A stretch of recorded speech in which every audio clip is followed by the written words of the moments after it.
Good evening and welcome to the Tempe City Council regular council meeting for February 13th, 2020 here in the Tempe History Museum. For all those that are able, could you please stand and join us in a moment of silence, followed by the Pledge of Allegiance.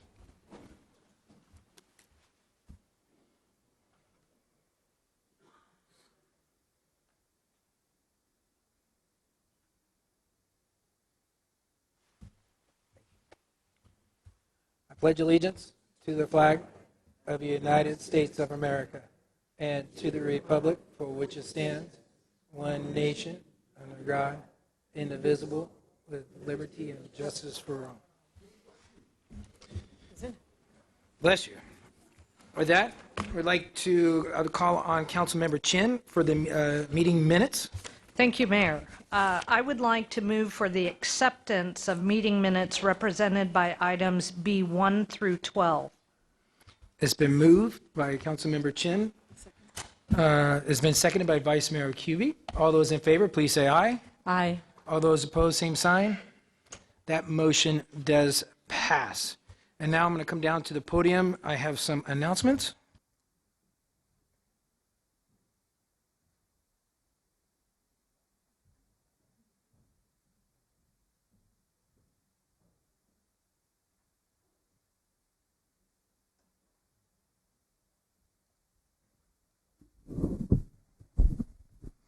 All right, at this time, where's Kimber? I thought I saw Kimber. Kimber, can you come down here as well as Helene Tack and of course, Braden Kay? You can make your way over here. Welcome back. Good to see you, Kimber. So I am proud to welcome Local First Arizona to join me here today to celebrate the Green Business Program, the first awardees. The City of Tempe is working with our business community, including our partners at the Tempe Chamber of Commerce, Downtown Tempe Authority, and Local First Arizona to support businesses in taking climate action and going green. This is all in alignment with the city's climate action plan and our goals to reduce greenhouse gas emissions. The City of Tempe's Innovation Fund supporting piloting the Green Business Certification that will be rolled out shortly to Mesa as well as to Flagstaff. Today, we are here to celebrate the first Tempe business to get certified as a green business. These businesses are demonstrating that we can be sustainable, make money, and provide valuable services to Tempe residents. The business community is an important part of the Tempe's climate action and sustainability efforts.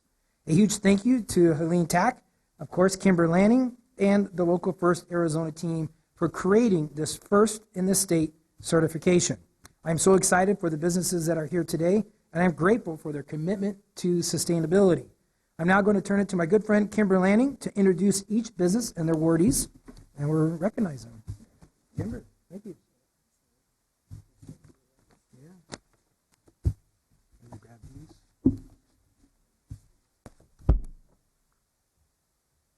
Wonderful. Thank you, Mayor. Local First Arizona is here we exist to support locally owned businesses of all sizes, small, medium, and large, and we're here to diversify and strengthen Arizona's economy overall. Businesses are critical to driving climate action and the discussion around sustainability and clean energy, not through regulation, but by their own innovation and drive and desire to build a better place, a better Tempe, and a better state for future generations. So this program started 1 year ago, and we have contributed over 500 hours of consulting given to businesses of all kinds throughout the city of Tempe to build awareness about issues surrounding sustainability. We also secured the software and spent the time developing a pilot program in the first 6 months. So what you're seeing now is the culmination of all of that work that went into putting together a solid program that is unique to Tempe, as the mayor mentioned. It is the first of its kind in the country, in the state. And so we offer consultation and certification, and businesses receive custom plans. Each one of them has a custom plan on how to grow their environmental initiatives. And it's really important to think about the broad issues surrounding sustainability. So We measure 7 key areas: energy consumption, water conservation, waste diversion, wastewater and stormwater best practices, pollution prevention, transportation efficiency, and general sustainability in the workplace. There are 9 incredible businesses who have already completed this program. There are 4 currently in the program who will be completing it soon. And we're proud to be here tonight to award each one of them for their leadership, their innovation, their time, and their dedication to the future of this city and our state. Let's give them a round of applause.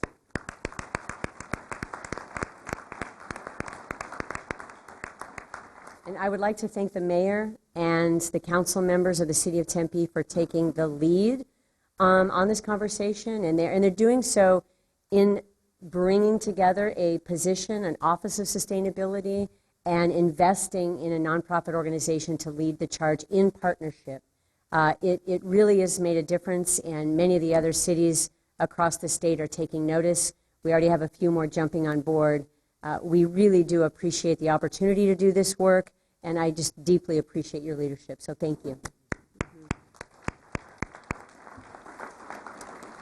So now we're going to call each business up. If you could approach, and we have a certificate for you. I'd like to start with Adventurous Stills. It's a local distillery that makes spirits from natural grains that are sourced regionally. They practice sustainability in many ways, including giving spent grains to local farms to be used as cow feed, recycling water used in the cooling process, replacing plastic cups with reusable glasses in their tasting room, and switching from LED lights and compostable straws, and switching to LED lights and compostable straws. Thank you very much.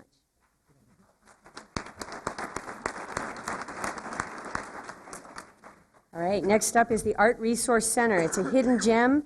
It's the epicenter for recycling aficionados and zero wasters.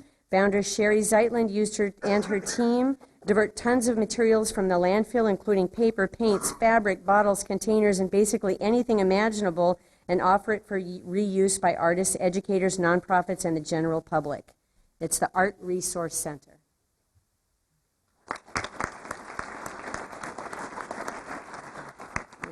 Next up is Cartel Coffee Lab. Cartel serves up delicious coffee drinks in sustainable style thanks to their dedicated staff who tackle green initiatives.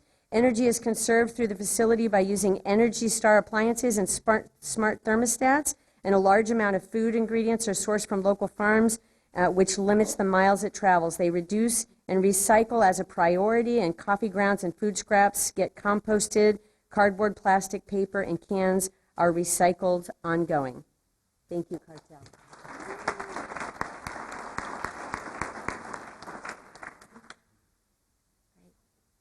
Refresh Glass, one of the original circular economy model businesses in Arizona. Refresh Glass turns empty wine bottles into unique drinking vessels, candle holders, and planters. Founder Ray Del Muro right here has a goal to rescue 10 million bottles, all while limiting the environmental impact of the company's operations. Thank you, Ray.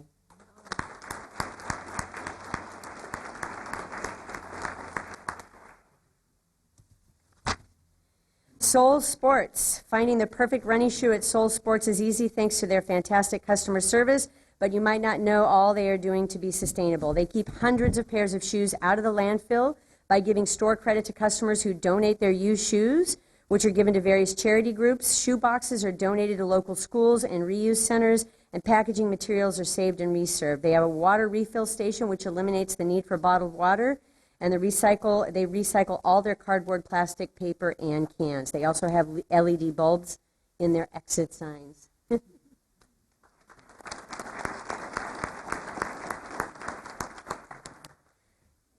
Tracy Dempsey Originals. Local foods are top of mind for her. Tracy has launched a community-supported agriculture, a CSA program, which offers the chance for community members to have access to seasonal Arizona-grown produce. And the retail shop offerings include items from Arizona food producers, including wine, spices, and pastas. Her team works diligently to reduce waste at every turn, and they're also participating in the Tempe Grease Co-op to ensure proper disposal of fats, oils, and grease.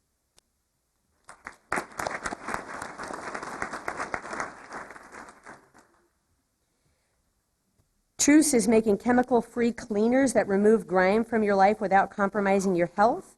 They walk the talk in their business operations and are strong advocates for more sustainable ways of doing things. They have LED lighting, programmable thermostats, Energy Star-rated refrigerators, and well-maintained HVAC units.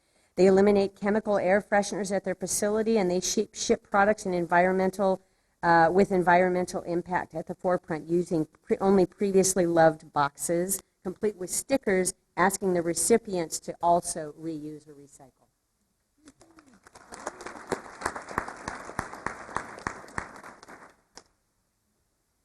All right, and then not in attendance today, we have the Phoenix Rock Gym, which is one of the Valley's oldest rock climbing centers.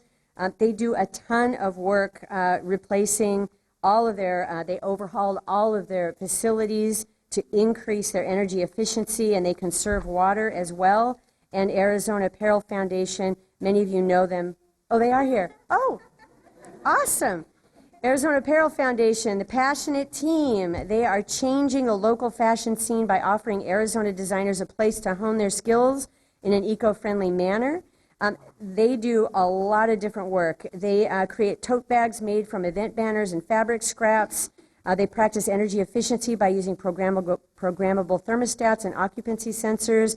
And when shipping items from their eco-friendly shipping materials, they also recycle and have a no-glitter policy as well.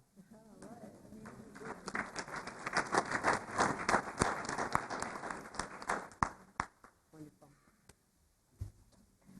Thank you very much. I'm going to embarrass Helene Tack and say, Helene has worked tirelessly on this program. She really built it from the ground up, and she has worked with every single one of these business owners. She champions what they do. You will not meet a more passionate person around this work. And Helene, your leadership is changing our state. Thank you. Thank you to all the award winners and to Arizona Local First. So thank you so much. With that, could we have, I'd like to call up Gatel Sear and the women of the League of Women Voters. Could you please come up here, those that are here? This Friday is not only Valentine's Day or Arizona's 108th birthday, we are also celebrating the 100th anniversary of the 19th Amendment, giving the right to vote to women. Woohoo! Come on, let's give a round of applause. While we still have some work to do in regards to granting equal pay and equal opportunities for women, the 19th Amendment was a huge accomplishment thanks to the help of organizations like the League of Women Voters. And with that, I do have a proclamation that I'd like to present to the League of Women Voters, and it states, whereas the League of Women Voters was founded in 1920 as a mighty political experiment by the foremothers of the suffrage movement at the National American Women's Suffrage Association. And whereas the great state of Arizona, although new to statehood in 1920, was among the first 10 states to recognize the women's vote. And the League's goal was to help the 20 million women who were granted the right to vote by the 19th Amendment understand and carry out their new responsibility as voters. And whereas with the success of this effort and the tireless efforts over the last 100 years to strengthen and uphold its mission to empower voters and defend democracy, the League has become a trusted, nonpartisan grassroots organization. And whereas the League has sponsored legislation and fought in the courts to protect and strengthen voters' rights and access and for free and fair elections, civil rights, children, community health, and education, and whereas the League has consistently been noted for its nonpartisan election information, including sponsorships of candidate forums and information on state and local ballot and issues, as well as a commitment to register, educate, and mobilize voters. And whereas the League believes that active and engaged citizens, irrespective of gender, ethnicity, or political affiliation, are the hallmark of democracy. And the City of Tempe honors and congratulates the League of Women Voters on its 100th anniversary and commend the League for its significant contributions to empowering voters and making democracy work. Now, therefore, I, Mark Mitchell, Mayor of Tempe, Arizona, do hereby declare as February 14th, 2020 as League of Women's Voter Day in Tempe, Arizona. Thank you so much for what you all do. guys want to come down? Come on. Okay, we got it squeezed together.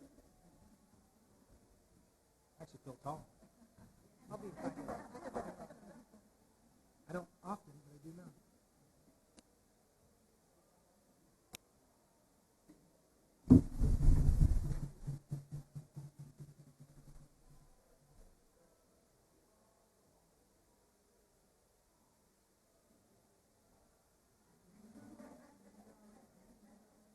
Thank you so much. Thank you. Thank you,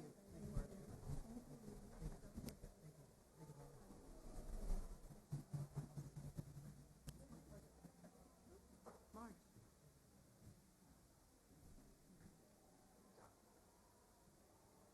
Thank you to the League of Women Voters.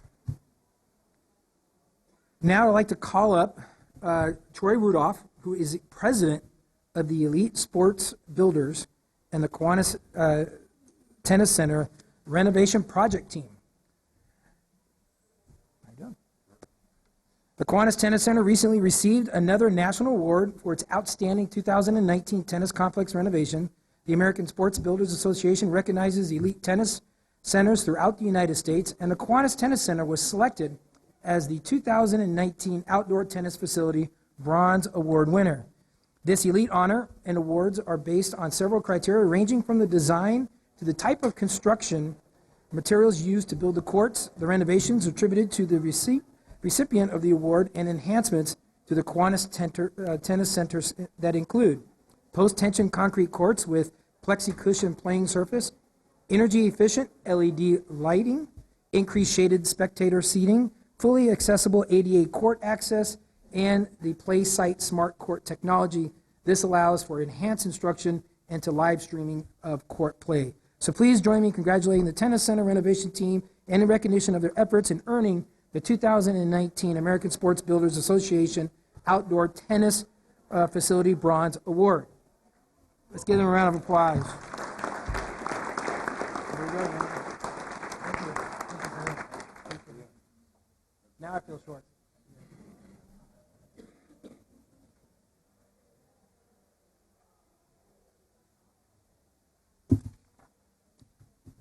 Thank you, Mr. Burke. Thank you. Thanks, Sean. Yeah, thanks again.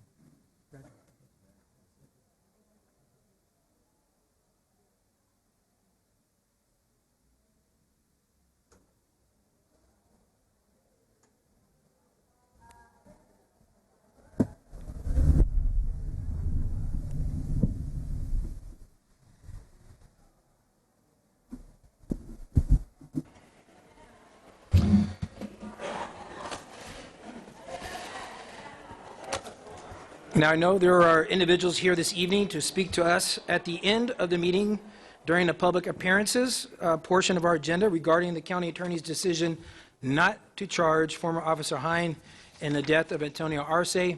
As in the past, the council does have city business on this agenda that we need to get through as well, and I will work to get through that business as quickly as possible. We are happy to stay here to hear you out as long as it takes. We just ask for you to be respectful to the community members that are here to speak to the council on the issues on this agenda. And with that, I would now turn over to our city manager for his reports and announcements. Mr. Cheen. Thank you, Mr. Mayor. First, I'd invite city staff to come down. There's going to be a brief presentation regarding the Tempe Mesa streetcar extension feasibility study. Mr. Iverson.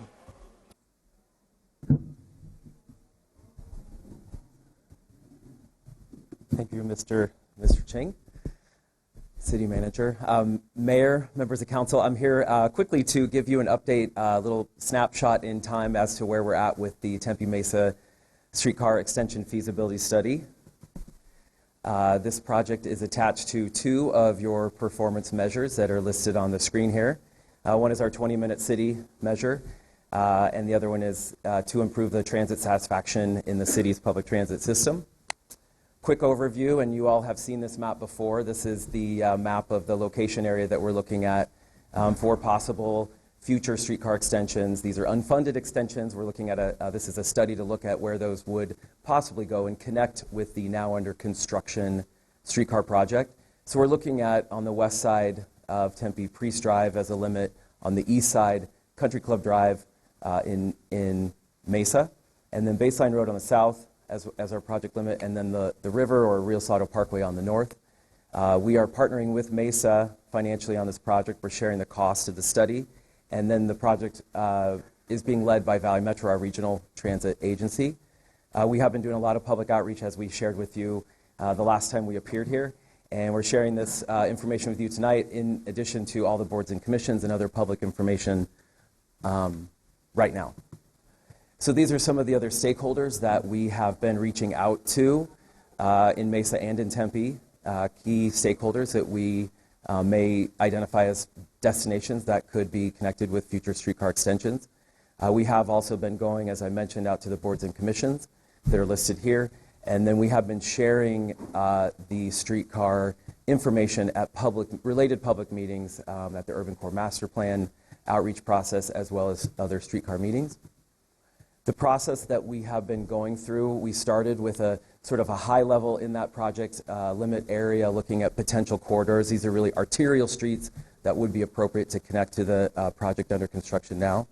We started with the Tier 1 analysis that we shared with you in May of 2019 that looked at land use information, population and employment density, utility information, a high-level look at what corridors would be appropriate for future high-capacity transit rail extensions.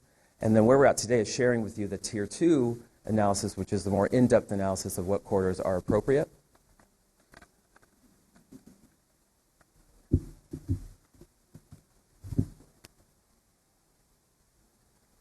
So this is the major information we want to share tonight. We are now to the point where we have concluded the Tier 2 analysis, as I mentioned, and we have these top 5 corridors that have emerged as really the high priority corridors that would be best performing for extensions of the streetcar. So those are Rio Salado Parkway as the number 1. That's east going into Mesa, connecting to places like Cub Stadium, Riverview, Tempe Marketplace. Mill Avenue and Rural Road in the central part of the city, connecting really downtown to Southern and the library area that we're at tonight. And then several streets in Mesa, the number 3 there, Dobson, Southern and Country Club. And then Rio Salado West, so going west on Rio Salado, west of the downtown connecting destinations. The growth out there, as well as Tempe Art Center. So those are really the top 5 that we're looking at now that have sifted through all that information, those data points and metrics that we talked about last year and that we've been looking at over the last several months. Again, that's land use information like population density, major drivers of public transit ridership, employment density, where people are living, and what kind of growth we're expecting in the future. So we're going to take those priority corridors and we're going to look at the bigger picture in the region and compare really those corridors and how they would mesh with other high-capacity transit studies like our bus rapid transit study that we're looking at, which is a region-wide system analysis of what corridors like Rural Road and Baseline could perform as a bus rapid transit alternative. And then other rail studies like the Arizona Avenue connecting basically downtown Chandler and downtown Mesa possibility for rail. And then central part of Mesa is also looking at further rail connections in their downtown connecting to the existing light rail. So all of those higher level regional rail and bus high-capacity transit projects will be integrated in with the possible streetcar future alignments, and we will make sure that we're not overlapping services, we're not duplicating services. So we will be comparing all those studies and other data in the next couple months and then coming back to you in May of this year to look at a recommendation for corridors. And that really brings us to the next steps. We will be analyzing all those high-capacity regional transit projects and then looking at how the streetcar extensions could go into the regional transportation plan, the future regional transportation plan, as well as possibly Proposition 400, which is the regional tax. You will be getting an update on that in March, and then we will again be looking for council direction in May of this year. With that, I'll... Great. Thank you, Mr. Iverson. Vice Mayor Cubey? So can you go to slide 6, the evaluation and preliminary results? So looking at the mill, Apache to Southern Rural, possible extension, considering that it was rejected by the feds last time because I know it's a function of current and future density, what's changing right along Mill? Because it's still mostly single-family residential. There's some, that's a great question. There is some growth that's shown at the intersection of Mill and Southern. There's also drivers, major destination being here, that was pulling some of that ridership potential. And then one key factor is that once you build a system, once you get a streetcar system in place, and we obviously have shown great performance with our existing light rail system, those numbers that you build with your initial system that we are getting with our initial 3-mile system can be added to the performance of what that future potential on Mill Avenue would be. Okay. And the other question I have, and when explaining this to the public, you have to always talk about the phasing. If it were just this one, the C route, yeah, it would be a miserable failure. But we're looking at the phases as they go on and the interconnectivity that it's going to bring. But I'm just concerned with the quantitative development or the study you're doing. Are you looking at the wireless sections that can be a part of the future projects? Because we now, how many miles are wireless in the current route? It's About a mile. a mile. Yeah, so the So 3-mile project has about 1 mile of wireless. and are there other opportunities on these spurs to be wireless? Potential, yeah. So this is really just, these are unfunded possible Right. corridors. The technology and what that looks like and how it's propelled obviously would have to complement the existing route, but we would be getting into those details once a project is actually funded with federal money and with regional money. So that would be a decision that the council and the region would make at a later time, but definitely that is a possibility. Okay, thank you. Yeah. Councilmember Arredondo Savage. Thank you, Mayor. Just really quick, I just want to say, Eric, thank you for your dedication and work. And I can't say that we are represented very well by you and your team. I see Tony back there with the new mustache. But I just want to say thank you for everything that you do. You represent Tempe so well, and I couldn't be prouder of the work that you do. And I think we should all be very excited about the wonderful employees and staff that we have that really do care and have put a lot of time and energy into the streetcar and into the future of the streetcar. So thank you, Eric. It's been a privilege working with you for over 20 years. Yeah. Thank you. Anyone else have any comments for Mr. Iverson? Thank you. Thanks, Eric. Mr. Ching? Thank you, Mr. Mayor. At this time, I would like to turn it over to our city clerk. She has some updates. Okay, City of Tempe voters, ballots are in the mail. The City of Tempe is holding its mayor and council election on Tuesday, March 10th. We are a ballot by mail election, so those ballots went out in the mail yesterday. Anyone who's a registered voter and does not receive a ballot by February 18th, we suggest you contact Maricopa County Elections at 602-506-1511. In the meantime, we do have additional information listed on our website. I'll keep this short for the sake of our visitors. So please go to our website. You can check the city clerk's office, or on our main page, there's a link to the 2020 city elections. It will provide you all the additional information you need, or feel free to contact the city clerk's office. Thank you very much. Thank you. All right. Next item on our agenda. Is that it, Mr. City Manager? Yes, thank you. Next item on our agenda is our consent agenda. So all the items listed on the consent agenda will be considered as a group and will be enacted with one motion by the City Council unless an item is removed for separate consideration. Members of the public may remove public hearing items for separate consideration. Public hearing items are designated by an asterisk, and council members may remove any item for separate consideration. If you do wish to speak on an item, on a public hearing item, please fill out a speaker's card, which can be found in the back of the room at the entrance, and please turn it into the front of the room to our city clerk, and I'll call your name when it is your turn to speak. Miscellaneous items, the consent agenda is as follows. Miscellaneous items 5A1 to 5A13. Awards and bids of contracts, items 5B1 through 5B16, with the exception of items 5B2 and 5B14, which have been removed from this agenda at the request of staff, and also resolutions, items 5C1 through 5C8. Now again, any agenda item that is marked with an asterisk that I just read is a public hearing item, and it can be removed by a member from the public for separate consideration. If anyone would like to have an item removed, could you please get my attention now?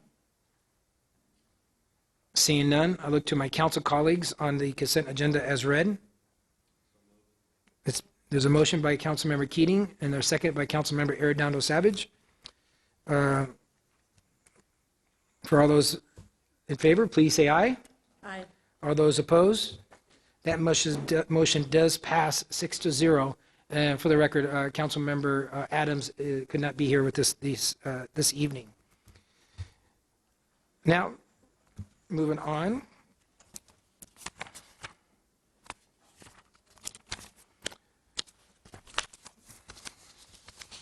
So the next item is our miscellaneous items and bids and contracts and resolutions. Item 6A1 is to hold a public hearing for an appeal of the Development Review Commission's decision to approve a use permit to allow a drive-through and a development plan review for South Mountain Retail located at 2415 West Baseline Road. The appellant party is Marion Bronwell, Knoll Garden Homes Association, Israel Torres with the Torres Law Firm, and Pamela Thompson Lefkowitz. So the appeal, per the Zoning and Development Code, otherwise known as the ZDC, an appeal shall be limited to the issues raised in the petition of the ZDC, Section 6-803. Information not included in a petition is not to be considered. So the public hearing tonight is an appeal of the Development Review Commission's decision on December 10th, 2019, to approve a use permit to allow a drive-through and a development plan review for South Mountain Retail located at 2415 West Baseline Road. Now, at this time, could I have the appellant parties, if they would like to make a presentation, could you please come forward, state your name and place of residence for the record? Mr. Torres. Okay. Keep it quick. Good evening, Mayor, Vice Mayor, members of the council. It's nice to see you. Israel Torres, 8232 South Pecan Grove Circle in Tempe, of course. I am one of the appellants in this case, and so I'm going to defer my time actually to the appellee. We have been working closely since the last meeting and have come to an agreement, at least on my side, with some of the stipulations. So I'm happy to report that tonight. Looking forward to the development right next door to my building. I've learned a lot about In-N-Out that I didn't know in the past, and I would like to tell the In-N-Out guys that I do have a staff member who's insisting that you bring the 18-wheeler back, which I guess is 18 patties of cheese between 2 buns. He's like this big and this big, bigger than me, so I'm not sure we can put that in the record, but he is looking forward to the 18-wheeler. He just did. So thank you, Mayor and members of the council. Thank you, Mr. Torres.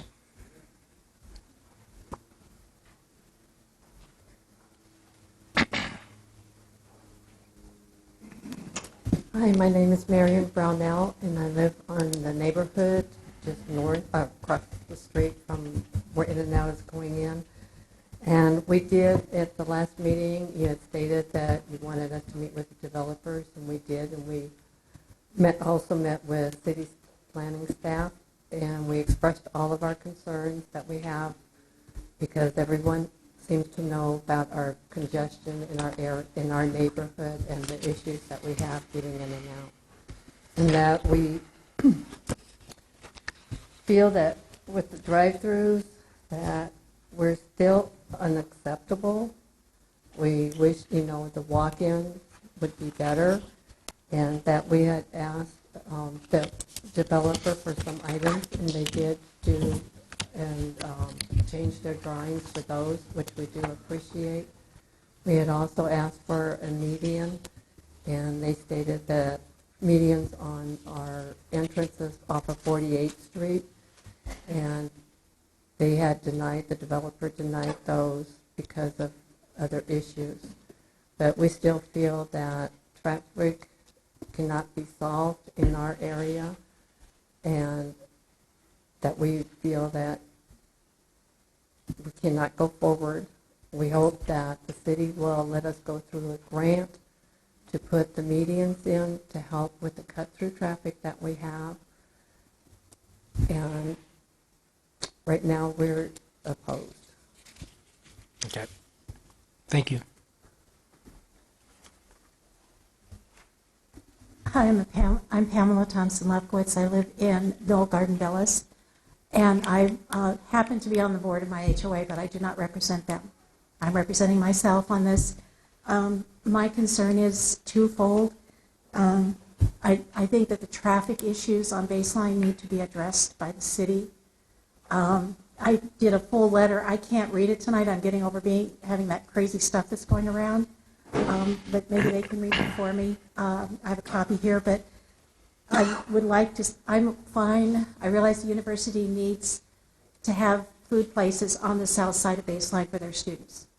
I'm fine with drive-in and stay, but not a drive-through. I think it would just add too much extra traffic to the road. I would also like to suggest that the city really start seriously looking at the traffic issues on the major corridors.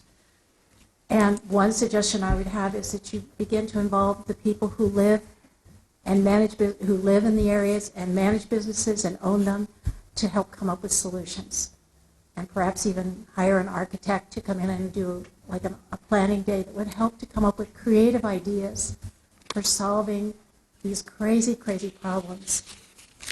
We have so many accidents between Home Depot and 48th Street on Baseline. So many accidents, and I would love to see that go down. But one of the things that was put forward was to block Collie going north coming out of that development.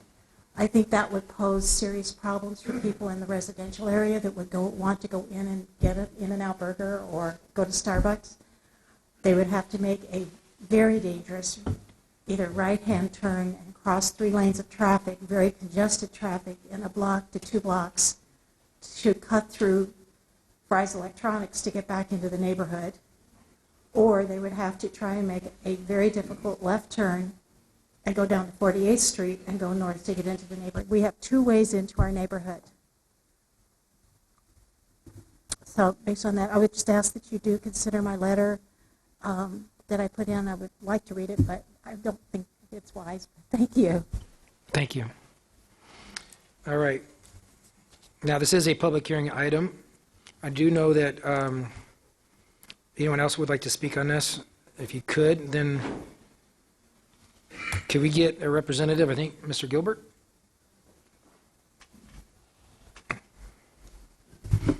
Representing the South Mountain Retail? Yes, thank you.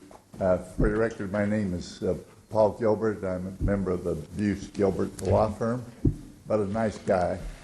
And we're here representing actually both cases this evening, and Walt Brown. Walt is another nice guy. You want to stand so they can see what you look like, Walt? Thank you. We have spent a lot of time working with the neighbors. I'll go into that in more detail later in my presentation. But here's just a quick overview. There are 2 proposals, and Mayor, I know you have to vote on them separately, but I'm going to combine them in my presentation if that's okay. Yes. Thank you. All right. Number 1 is a retail development, and that is 2 buildings, basically a Starbucks, and that's on the left. Wait a minute, or you're right. The one with the 2 buildings there of approximately 8,500 square feet, and then the In-N-Out Burger, which is approximately 3,800 square feet east of the development.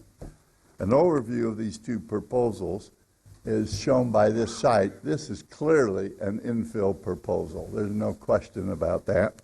And we feel we're making a significant improvement to the neighborhood. Also important, both properties are zoned commercial, shopping, and services, CSS, and are surrounded by similar zoning. So we have the zoning. That isn't the question. And it's commercial. And it's been shown on your plan for a considerable period of time. Both properties fit within the character of the area and the uses we're proposing. There are a lot of things that could be said that are very salutary about these site plans. I won't go into a lot of detail. I picked 2 major things just to focus your attention on. First of all, lot coverage for the In-N-Out Burger is 7.2%, 50% is allowed, And juxtaposed is the Starbucks. That lot coverage is 12% with 50% allowed. So I won't go through and regale you with all the rest of these statistics, but we meet and exceed all of your development standards. An overview of the two proposals shows the land as it sits now, again vindicating that this is an infill site. Here's an example of the architecture, which is a quality architecture for the Starbucks site, and then also for the in and out. Now, we stand before you this evening with a positive recommendation from the DRC.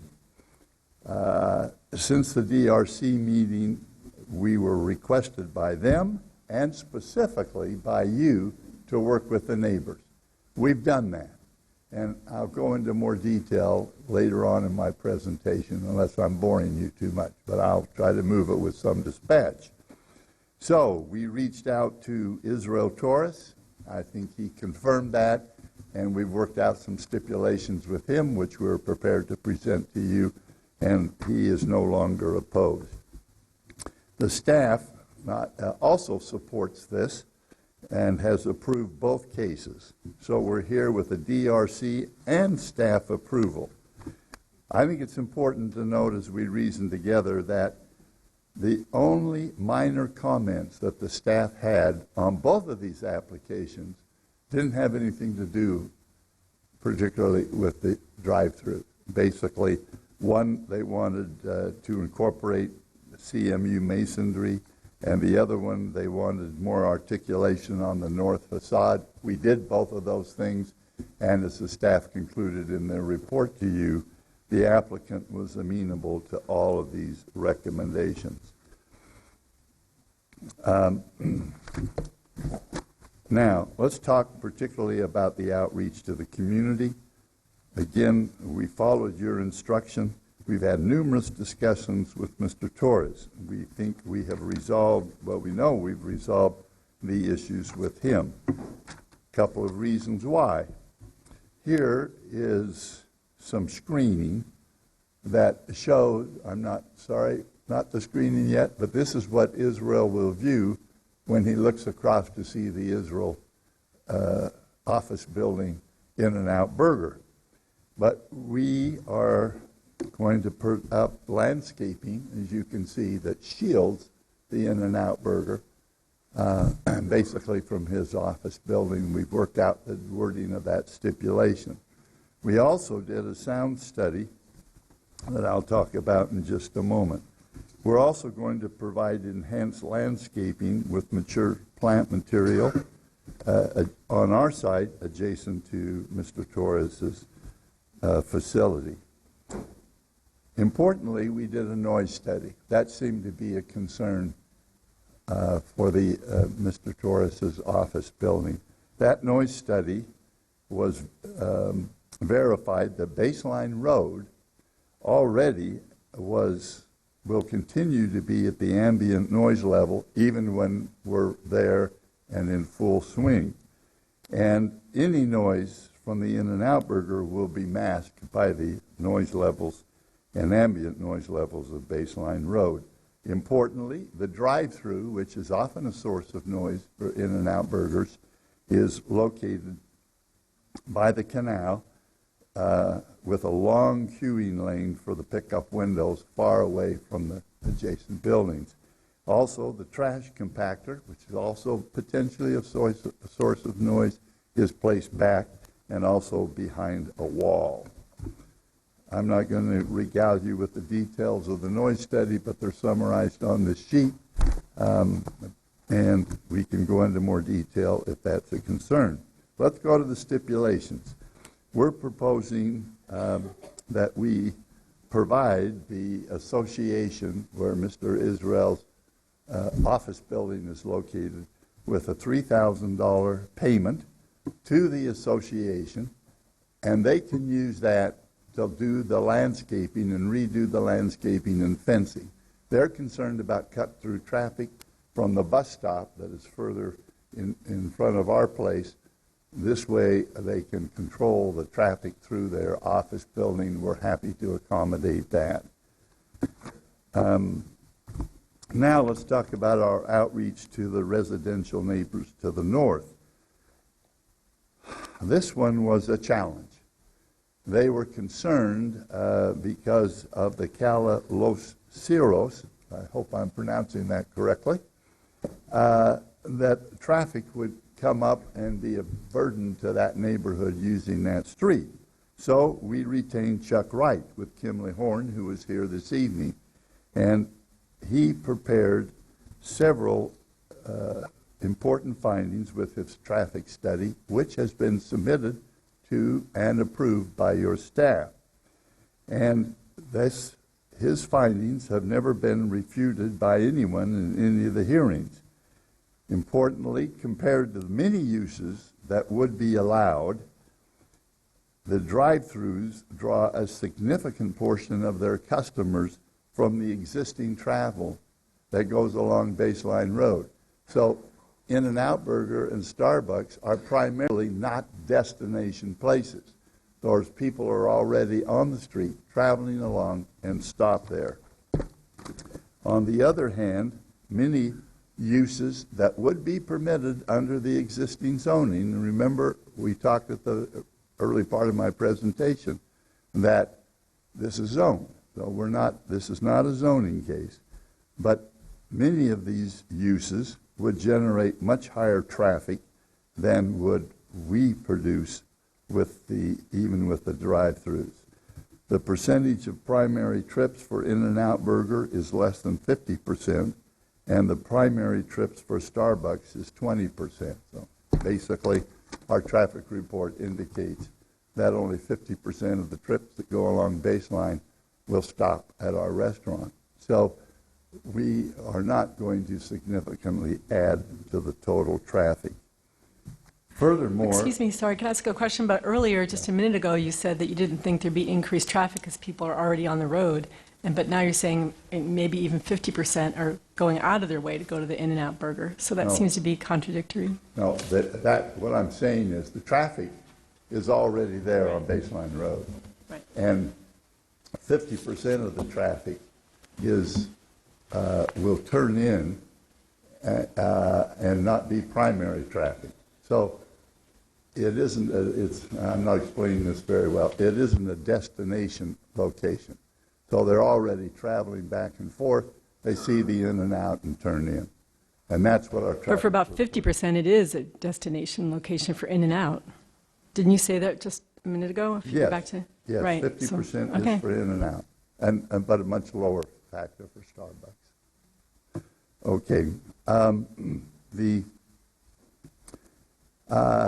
Another thing we like about these two uses juxtaposed against each other is that the Starbucks and the In-N-Out offset each other.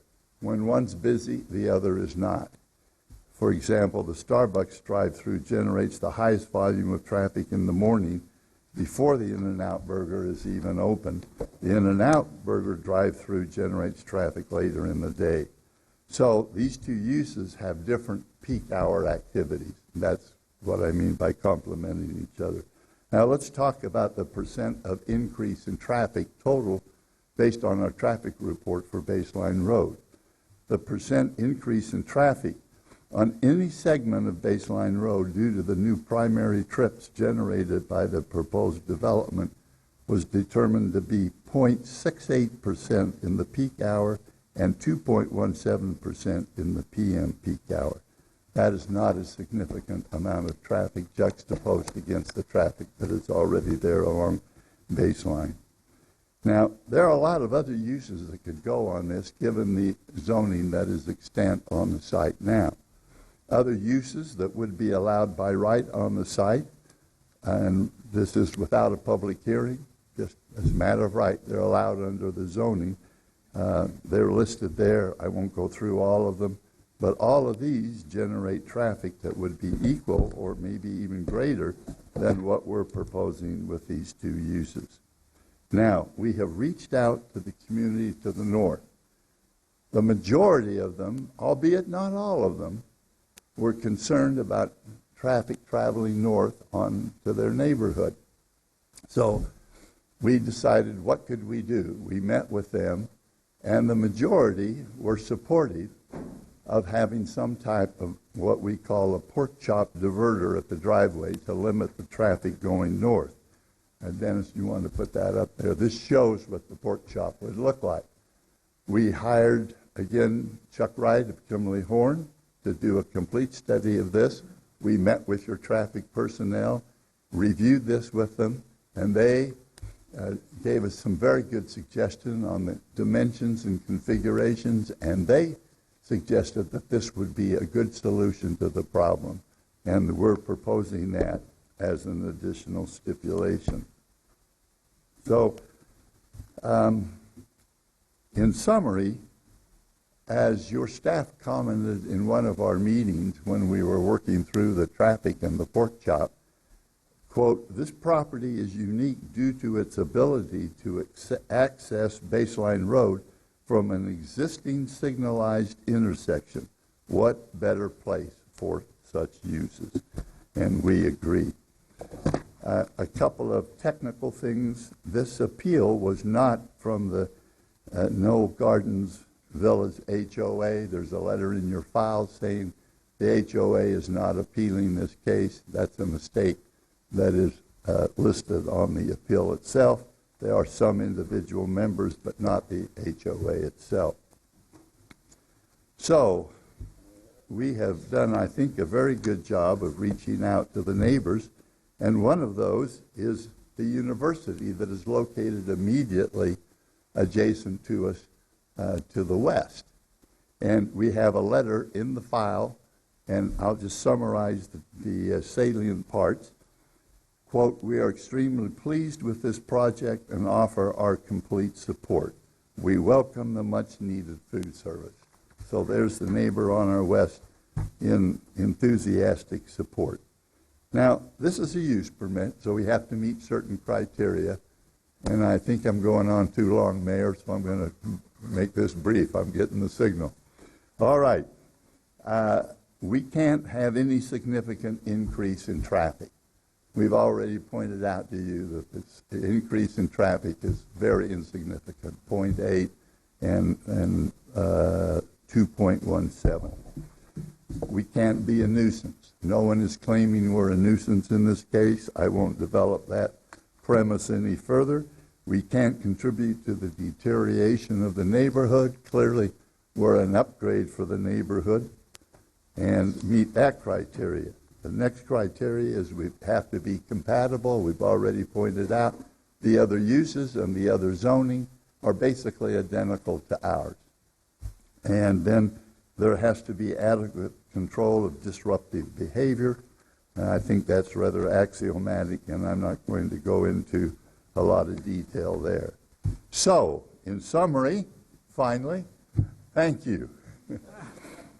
We have met all the criteria to approve the 2 use permits. We have a staff recommendation. We have a DRC recommendation. We're in agreement with all of the stipulations. Now, the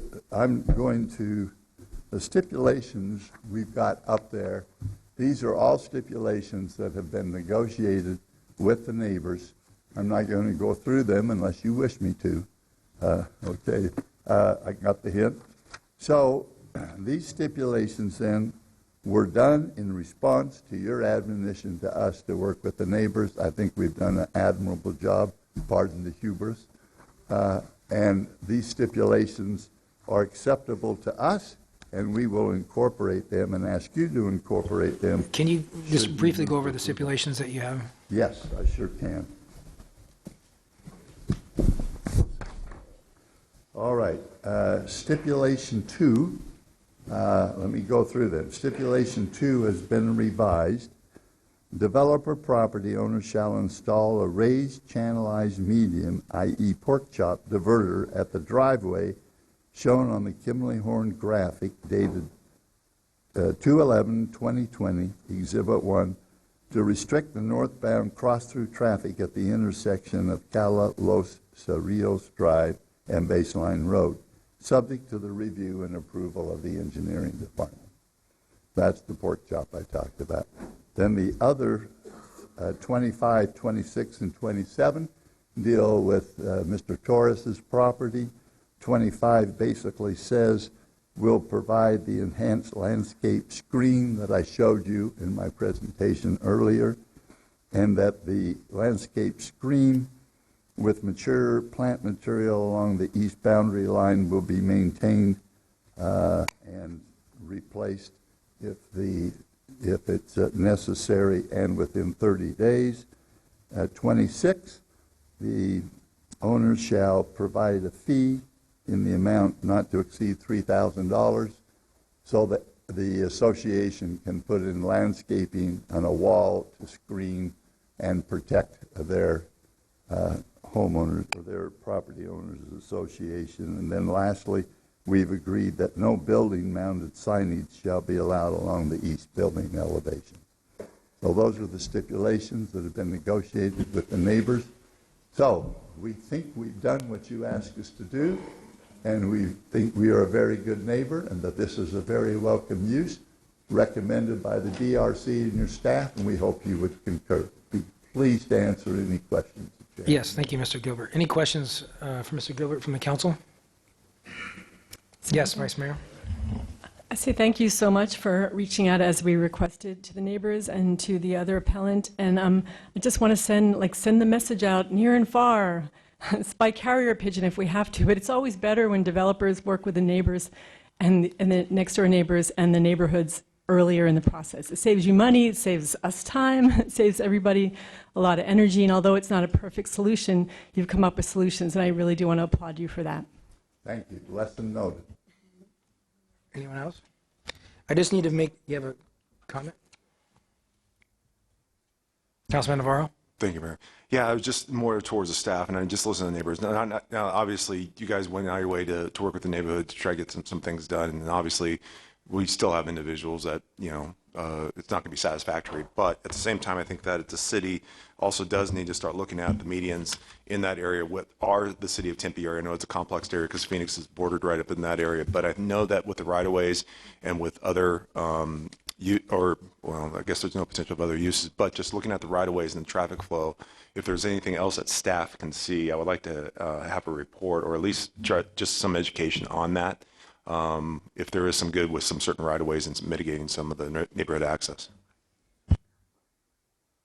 Thank you. I just want to make a comment. In looking at the traffic study in the packet, there are several recommendations on how to improve that intersection on Baseline and Cali Los Cerros Drive, including the signal optimization could be an opportunity, restriping and designing the driveway in the proposed development you have outlined for us. So I suggest that we make sure from a staff and city perspective that we uphold and ensure that the existing traffic that will have the flow and the circulation needed to make sure that we don't add additional traffic from those developments. Okay, anybody else have any comments? Okay, so I would like to restate that this item is for an appeal of the approval of a use permit to allow a drive-through and a development plan review for the South Mountain Retail located at 2415 West Baseline Road. Now, the options is one, to approve the appeal, which would reverse the DRC's decision, or the other option is to deny the appeal to uphold the DRC's decision to approve the use permit. Yes. Do you want me to make a motion, Mayor? We are, but if you would like to speak, we'll let you. Okay, please come forward. I didn't have a card for you, so state your name and place of record.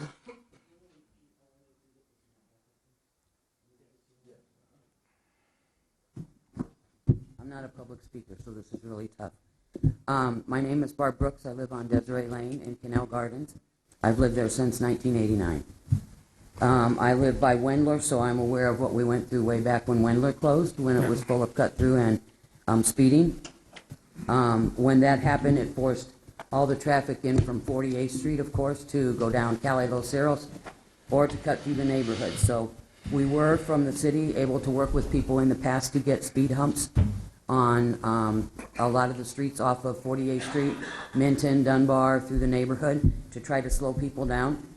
In January of 2017, we met with, I guess the traffic engineers, maybe Julian, Steve Horseman, those guys.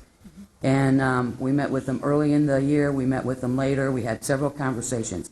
They pointed us towards the ADOT, the MAG, the Spine, South Mountain 202. All this stuff's going to help us out. The unfortunate thing, all this stuff isn't going to help us out till down the road, 2025, 2026. So in the meantime, we have to look out for our best interests because we're clogged at the intersection all the time, almost, at Baseline and Calais. And part of our concern, let me say this, we have no problem with the In-N-Out or the Starbucks. We have an issue with the drive-thrus because of traffic. We have it not because of them, but because of the location we're in. There is such a flood of people that come from the Phoenix area through our neighborhood. So Julian and them had us do traffic calming through the grant, and we've been, we're very grateful that we've been able to get 2 circles in there and a median on Cali Los Cerros. We have speed bumps on Vineyard that they fly over, and a lot of them come in from 48th Street. So that's why we're requesting a median at Vineyard and Minton. We know we can't stop the cut through, but they are pretty disrespectful when they come through. I mean, they like to speed. They don't care that we have intersections where our people have to go back and forth. They block intersections, they block driveways, which is why we have those things in place. They have helped, but more is needed.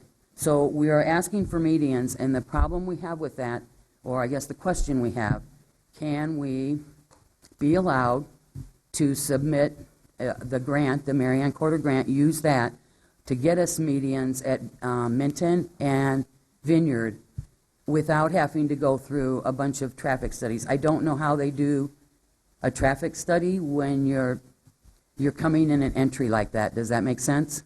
Like we had the lines in the road that did the volume and the speed on for the circle and stuff, but we would be happy to say, yes, go ahead and do this, but we want it to be a stipulation and see if we can work that out with the city to where we can use a grant to get that done and hopefully not take, if we get approved for it, not take a whole year to make it accomplished.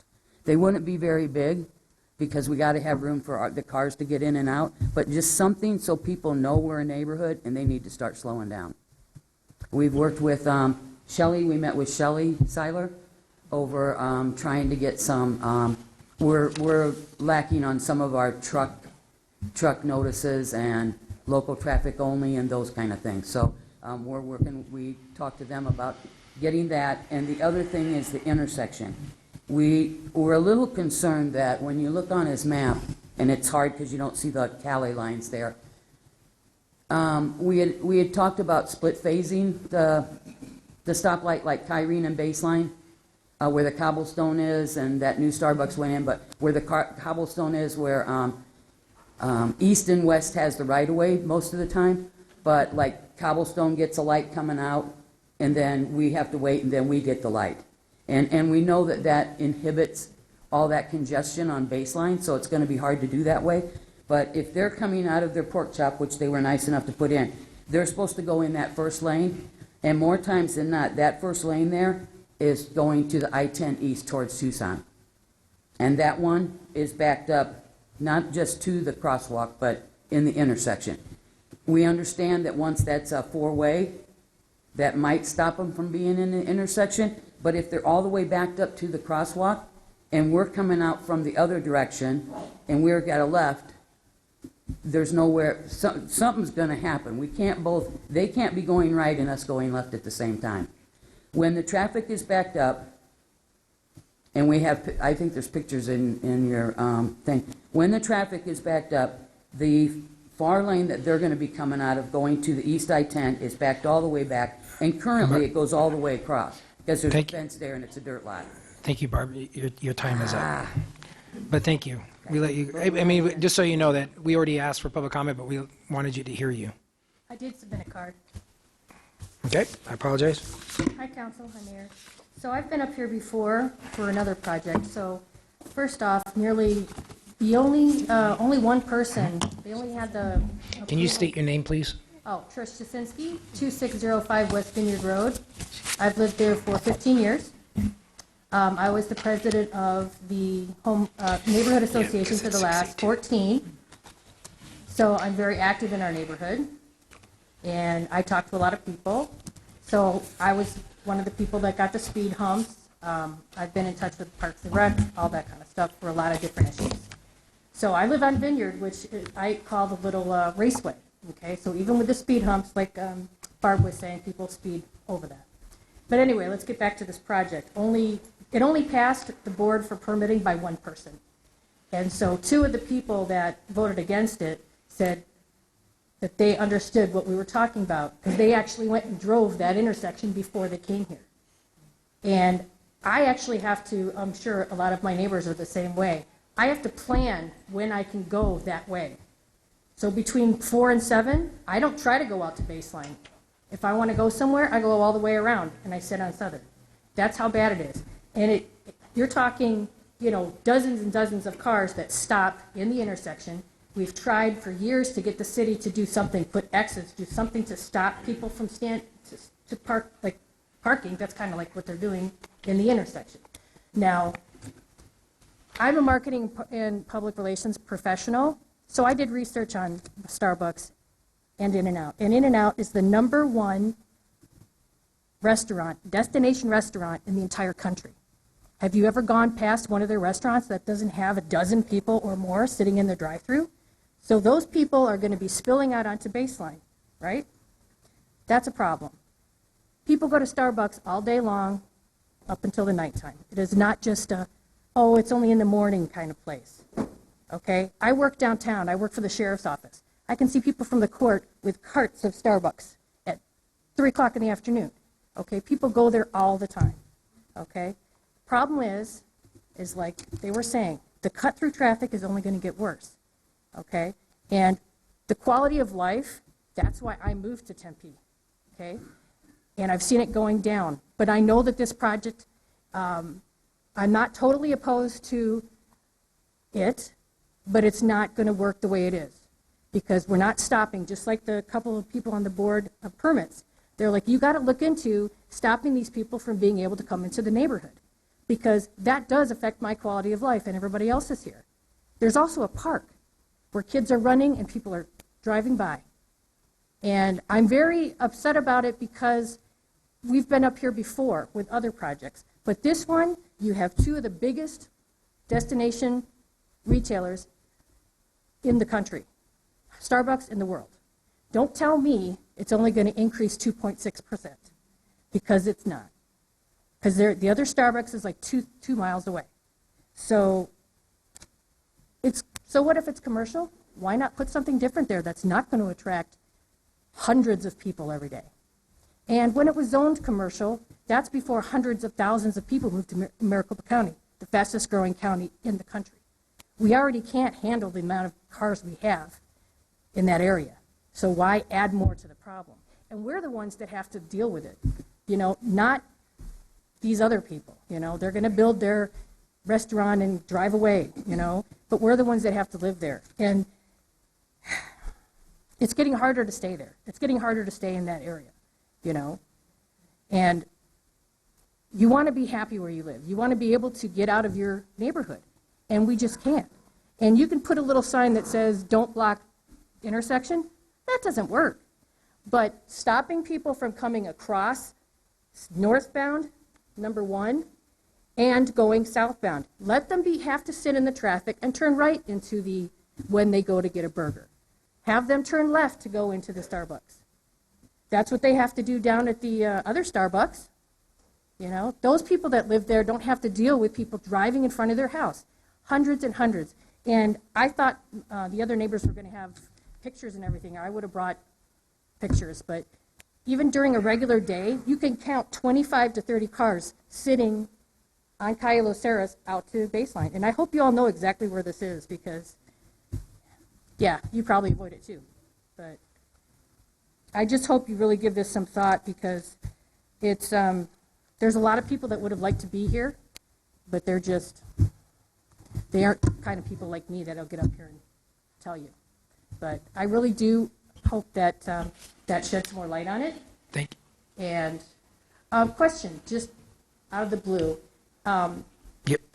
Go I ahead. know, but I'm asking, why are we cut off at 3 minutes? You had 5. Why are we cut off at 5 minutes? That's the count. No, That's the no, no. rules. Depending on who's up here? I'm just curious, that's all. No, because this is a public comment, but the appellants, because they all spoke, they have more than 5 minutes. Right. So, So the developer gets as much time. but so did appellants. They just didn't use Oh, it. okay. So I was just the appellants, curious, yeah, the that's all. appellants has, but, so this is I mean, this is a public hearing item with the asterisk. So members of the public, because it is a public hearing item, you have up to 5 minutes. Oh, yeah, I got that part. Okay, but the appellant, they all get Yeah, I ample wasn't time. listed on there for some reason. Okay. Thank you. And just so you know, I do have your card, but you had down for 6A2 nights. afraid you guys are going to vote right now, so that's why I got it. Okay. Yes. Mr. Mayor, Council, Jim Lockington for In-N-Out Burger. I was planning to follow Paul, and I hope I can get maybe about 5 minutes. Yes. Okay, terrific. Very happy to be here tonight to advocate for our new restaurant on Baseline Road. I want to thank Paul Gilbert for addressing the issues on appeal for both the South Mountain retail and In-N-Out components. I think he did a good job of detailing the sincere and meaningful steps we've taken to reach out to and work with our neighbors to address their concerns. In-N-Out supports everything Paul stated, and we ask tonight that you vote to uphold and affirm the DRC approval and staff recommendation for approval of both cases. I know we have a long agenda, and I appreciate that, but I do want to share a little bit of information about In-N-Out Burger in general and specific to this proposed location that I hope can inform your decision. In-N-Out Burgers is a privately owned family business founded in 1948 by Harry and Esther Snyder. We celebrate our 72nd anniversary this year, and we're currently owned and led by the granddaughter of the founders, Lindsay Snyder. We're careful and deliberate about our growth. We do not franchise specifically to maintain our strong company culture, our incredible customer experience, and most importantly, the quality of our food. We recently opened our 351st store in Kaiser, Oregon. We operate restaurants in 6 states, California, Arizona, Nevada, Utah, Texas, and Oregon. And we plan to open a distribution center and stores in our 7th state, Colorado, later this year. In-N-Out is extremely fortunate to operate 29 stores in Arizona presently, and we're very excited that the proposed Baseline Road location will be our 2nd store in Tempe. Our current Tempe location is a very successful store, not only in terms of sales and customer satisfaction, but it operates in great harmony with the surrounding transportation system and our nearby neighbors, which include an adjacent Starbucks, Wingstop, Jersey Mike's Subs businesses, as well as the Aloft Hotel, and many other nearby commercial and multifamily residential properties. Staff, do you have my presentation up, please? And where's the clicker? Thank you, sir.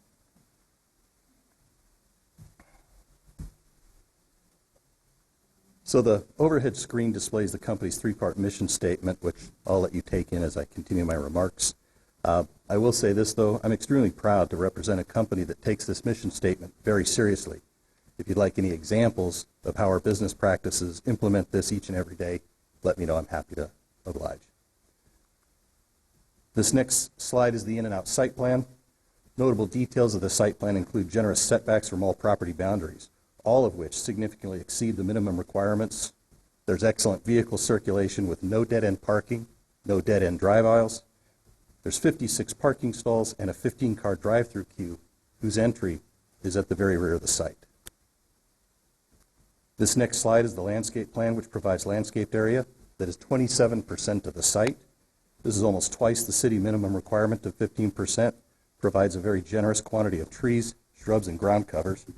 And as Mr. Gilbert noted, we have worked with our neighbor, Mr. Torres, to densify the planting between our drive-through and his office building in order to visually screen views of our restaurant from his office and conference room. The last several slides deal with an issue that was brought up in the petitioner's letter from the appellants, which I'd like to address. The letter reads, quote, "And a side note, it clearly states in the packet that this drive-through in the CSS zoning district is for a queuing of 15 vehicles. The applicant clearly stated that the queue could potentially have up to 27 to 29 cars during peak hours, end quote. I think that sort of mischaracterizes what I said, but I think it brings up a very legitimate question, one that some of the appellants mentioned a little bit earlier about the drive-through queue. What happens if the actual drive-through queue exceeds the dedicated 15-car capacity?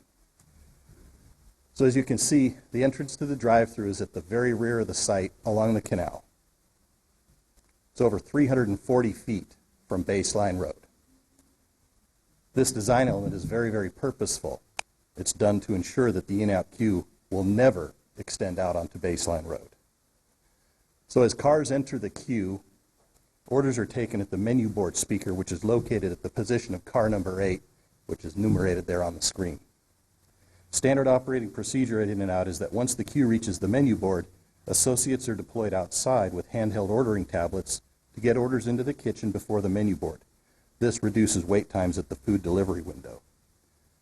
If cars continue to fill the queue to the 15th car and begin to routinely exceed that, store management will take active measures to manage that queue.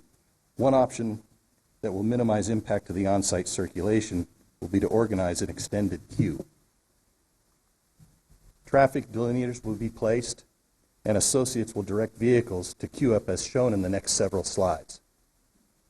The result of this is a potential extension of the queue to 30 cars with minimal to no impact to the on-site circulation. And because the queue is fully contained behind the rear of the store, there will be no impact to Baseline Road. If this type of drive-through volume ends up being a recurring condition, store management will direct store associates to park for their shift in the stalls that the extended queue may block in order to minimize inconvenience to customers. Thank you so much for your patience. That's the end of my remarks. If you have any questions, I'm more than happy to answer them. Thank you. Okay. The public comment period has been closed. We allowed some extra comments. And with that, is any other comments from the council or any questions for staff? Councilman, Vice Mayor Cubey, then Councilman Navarro. Yeah, I guess the appellant only appealed on items 1 and 2, one involving the traffic and the other involving noise and vibrations. I don't have the language in front of me. So some of the other issues we can't really rule on. It's quasi-judicial, and we have to rule on those items 1 and 2. It's frustrating, but we can't.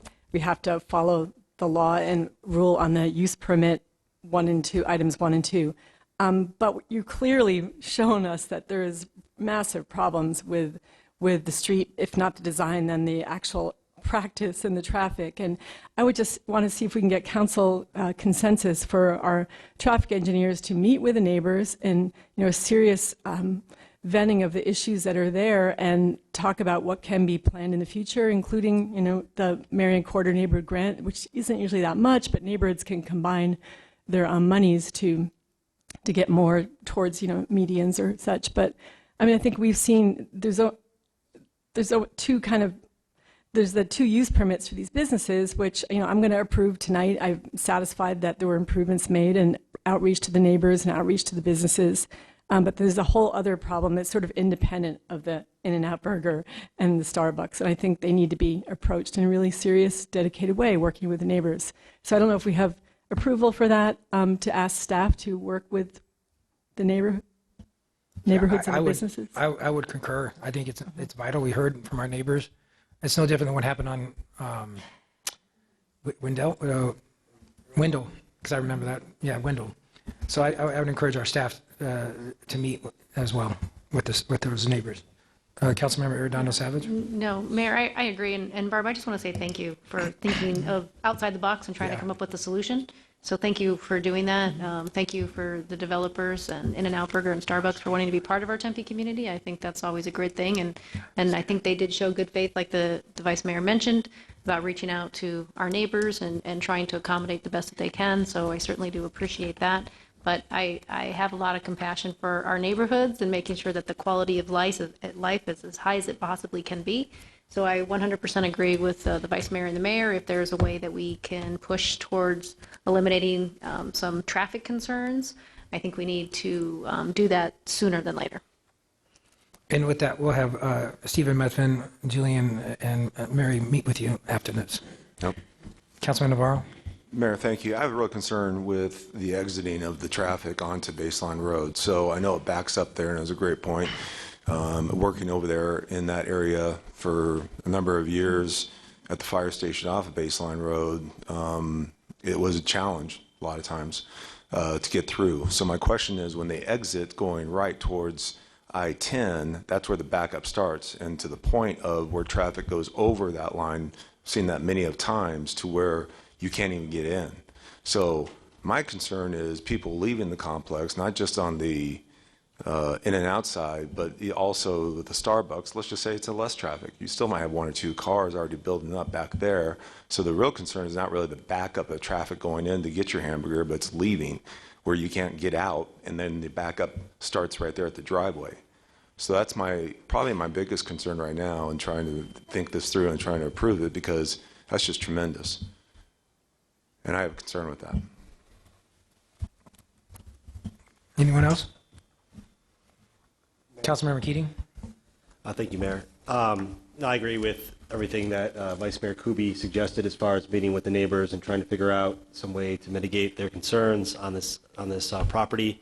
I think there are probably some better things we could do in that area. That area is very, very difficult to get around and get through. I used to live over there many years ago, so I totally sympathize with that, and also with what Councilmember Navarro said. If there's a way that we could figure out how to move traffic in and out of the property more efficiently, I think that'd be very helpful. And I did mention in my earlier comments about the traffic study and looking at how several of the recommendations made, even with going and not parking in the intersection there, and it comes down to enforcement on our end. That's something that we're going to be looking at as well. Councilman Navarro? Yeah, so my question is, the staff make me feel at ease right now, because I don't. I need to understand people leaving the complex. How are we going to help this? Shelley, come on down. Thank you, Mayor and Council, Councilmember Navarro.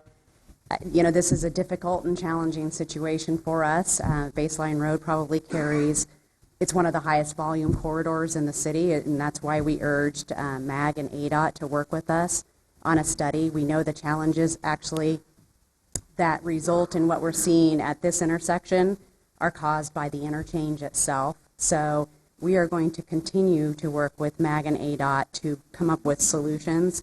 The solutions might not be immediate. It's a long-term thing for us. We know that there's the I-10 corridor improvements, but we will also work with our signal engineers on the timing. Technically, the people who are exiting the site should not sit within the intersection. That's not, if they cannot actually fully cross the intersection and clear it, that's actually not a legal movement, and so we'll continue to work with our police department on that as well. During peak hours, it probably, especially in the PM, it will be difficult to get out of here. So the question is, now obviously I understand that you got a left turning lane, a right turning lane, the right turn lane going to I-10, they have to pull into the immediate lane. I understand that. And so the people coming in or off of into the neighborhood should have 3 lanes, right? I'm correct? 2? I think it's 3. 3. So 3 lanes, they should have 1 or 2 that should not be impeded. So I would hope there's enforcement out there from the get-go, from the understanding. And the other thing that gives me maybe a little bit is I know the city of Phoenix has issues with the development of the well, not issues, there is development going on Baseline Road with additional housing, and they're having issues getting onto Baseline Road. The fire station I worked at, extreme issues getting on the Baseline Road. In fact, issues just getting out on a call. So I know the difficulties of Baseline Road specifically. So this is what gives me real heartburn on this whole thing is I know that place, because it doesn't matter, it's really just a bad street. And I don't know, in the day, if those lights in Phoenix, if they ever do get them in, will help mitigate the problem or not. But if people are if they're obeying by the traffic laws and going in the immediate lane, I just want to make sure there's enforcement out there to make sure that that's done properly, because I don't want the neighbors to be impacted by people crossing over in their lane and stopping the traffic. So I want to figure out something to keep that intersection open, because it's notorious for just piling up. And that has to be enforcement. And just to add to that too, I did meet with the residents this week for about an hour and a half, and we discussed different things, including the truck signs. I think Barb talked with us about blocking the intersection, and she sent me some ideas. So we are going to continue that dialogue and work with them to come up with different ideas. We talked about ways that we could get the medians installed at Vineyard and Minton. So those conversations are happening. Okay. Well, next time. I'd love to meet with Mr. Gilbert. I'd love to have met with him beforehand just to get some input on this, but maybe next time, next project. I have a question for our legal. Is it possible to take these both with one motion, or do we have to take them separate because it's quasi? Thank you, Mayor, members of council. I would recommend that each item be taken separately for the vote. Yep. So we've heard for item 6A1, as I mentioned, it is an appeal of the approval of a use permit to allow a drive-through through a development plan review for the South Mountain Retail located at 2415 West Baseline Road. You heard comments from the members on the council regarding our staff working with the neighborhood to help ease some of their concerns, and also, more importantly, enforcement. Is there any other comments from the council? Is there a motion on item 6A1? So moved. It's been moved by Vice Mayor Kuby. Is there a second? The motion, okay. To deny. Deny the appeal. It's a motion to deny the appeal by Vice Mayor Kuby, seconded by Councilmember Arredondo Savage. All those in favor, please say aye. Aye. All those opposed? That motion passes 6-0 with Councilmember Adams absent. Next item is item 6A2, is to hold a public hearing for an appeal of the Development Review Commission's decision to approve a use permit to allow a drive-through and development plan review for the In-N-Out Burger located at 2401 West Baseline Road. The applicant party is Marianne Bronwell of Noah Gardens Homes Association, Israel Torres of the Torres Law Firm, and well as Pamela Thompson Lefkowitz. This is a public hearing item. Would the appellant like to make a statement, something similar to you did before? Would you like? No? Same thing? Okay. And I think we've heard from the applicant. Is there, no, this is a public hearing item. I do have, Trish, would you like to come back up?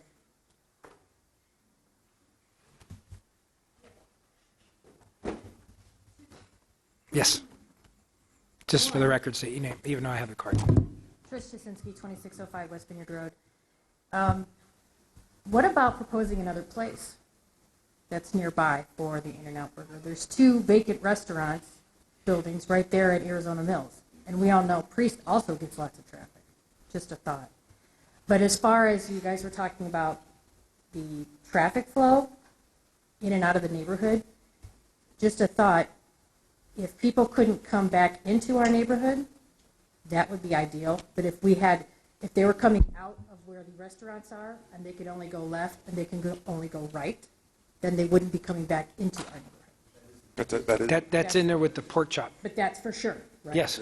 Yes, they made that as an amendment. Okay, good. But we still need something going into, like coming through from 48th Street, cutting through the neighborhood to go there. Okay. It would be good to have some other. That's something we're going to meet.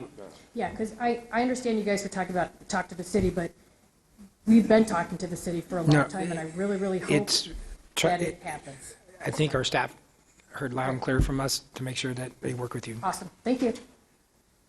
Okay. Mr. Gilbert. Thank you. Just a point of order and clarification. The stipulations that we proposed only apply to the in and out. Right. So in your motion, you need to make sure that that's clarified. Thank you. Thank you, Mr. Gilbert. Duly noted. Okay. Is anyone else wishing to speak? This is a public hearing item. I don't have any cards other than the one I had. Yes, ma'am. Please come forward. State your name and place of residence for the record. My name is Carla Aragon-Joyce. I'm the Chief Operating Officer of the University of Advancing Technology, and I wanted to speak on behalf of UAT.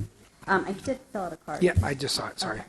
So I just wanted to say we are in absolute support of this. It not only would be excellent for our students to have food and coffee within walking distance, which would allow them to not leave campus as much as they do, but we do have over 1,200 people on our campus daily with visitors, employees, and students who do leave campus often for food and coffee. So I do think there would be a little bit of a reduction of our traffic, just the fact that they could walk directly over. In addition, it allows for jobs for our students and allows them to not have to drive to their jobs. We do have dorms in the back that house 260 students that drive daily to go to different jobs, and this would allow job opportunities. So I just wanted to reiterate that we are in support of this and hope that you'll deny the appeal. Thank you, God. Can I ask a question? So do you have a traffic demand management plan for the university to encourage employees to have flexible scheduling or to telecommute and kind of lessen the traffic congestion? We do. We follow the trip reduction program, Maricopa County Trip Reduction Program, and we do have varied hours. We're open 24 hours, 7 days a week. So we do have scheduled hours, so we're not just 8 to 5 or right during the middle of traffic periods. And we do have food service on site to try to prevent that, but it's not the same as going to get Starbucks. Thank you. Thank you. All right, with that. So regarding item 6A2, this is an item for an appeal of the approval of a use permit to allow a drive-through and a development plan review for In-N-Out Burger located at 2401 West Baseline Road. Again, if there is a motion to approve the appeal, then it resends back to the DRC. If there's a motion to deny the appeal, it upholds the DRC's decision. Vice Mayor Kuby. Make a motion to deny the appeal with the stipulated conditions. Do we have to list the stipulated conditions? Or? Thank you, Vice Mayor. You do not. We can note for the record that the stipulations were read into the record on item 6A1. Thank you. Okay, there's a motion to deny the appeal with the stipulation as read regarding item 6A1. Is there a second? Seconded by Councilmember Arredondo Savage. All those in favor, please say aye. Aye. All those opposed? That motion does pass 6-0 with Councilmember Adams absent. With that, we move on to the next item. Is item 6A3. Item 6A3 is to approve a utilization of a one-year State of Arizona contract with Genuine Parts Company, otherwise known as NAPA, to operate an on-site parts store. Is there any comments or discussion from the council on item 6A3? If not, is there a motion on item 6A3? It's been moved by Vice Mayor Kuby. Is there a second? Second by Councilmember Navarro. All those in favor, please say aye. Aye. All those opposed? That motion does pass 6-0. Next item is item 6A4, to award a construction contract to AJP Electric Incorporated for the intersection improvements Rural Road and Rio Salado Parkway project located at 100 South Rural Road. Is there any comments or discussion from the council on item 6A4? If not, is there a motion on item 6A4? So moved. It's been moved by Vice Mayor Kuby. Is there a seconded by Councilmember Navarro? All those in favor, please say aye. Aye. All those opposed? That motion passes 5-0 with Councilmember Keating stepping out and Councilmember Adams absent. Item 6A5 is award a construction manager at risk construction contract for PCL Construction Incorporated for the asset management of the Johnny G. Martinez Water Treatment Plant and the South Tempe Water Treatment Plant, guaranteed maximum price of 4 project located at 255 East Marigold Lane and 6600 South Price Road, respectively. Is there any comments or discussion from council or a motion on item 6A5? Is there a motion on item 6A5? Moved by Councilmember Navarro. Is there a second? Seconded by Councilmember Chin. All those in favor, please say aye. Aye. All those opposed? That motion passes 5-0 with Councilmember Adams absent, Councilmember Keating stepping out. Item 6A6 is award a job order construction contract for Builder Guild Incorporated for Caliente Construction Incorporated and Foresight Design and Construction Incorporated to perform general construction services for the city of Tempe. Is there a comment or discussion or a motion on item 6A6? Is there a comment? Moved by Councilmember Navarro. Is there a second? Seconded by Councilmember Arredondo Savage. All those in favor, please say aye. Aye. All those opposed? That motion does pass 5-0. The next item on our agenda is our non-consent agenda. is ordinance and items for introduction and first hearing. These items will be read and introduced tonight, but no vote will be taken. The second hearing and then vote for these items is scheduled for February 27th. Ordinance and items for introduction and first hearing. Item 6B1 is to introduce and hold the first public hearing to adopt an ordinance for a planned area development overlay and development plan review for Staybridge Suites located at 93 South Rockford Drive for a new 5-story, 109-key room hotel on 2.8 acres. The applicant is Quarles and Brady. The second and final public hearing is scheduled for February 27th. This is a public hearing item, but first, would the applicant like to make a statement? Please state your name, place of residence for the record.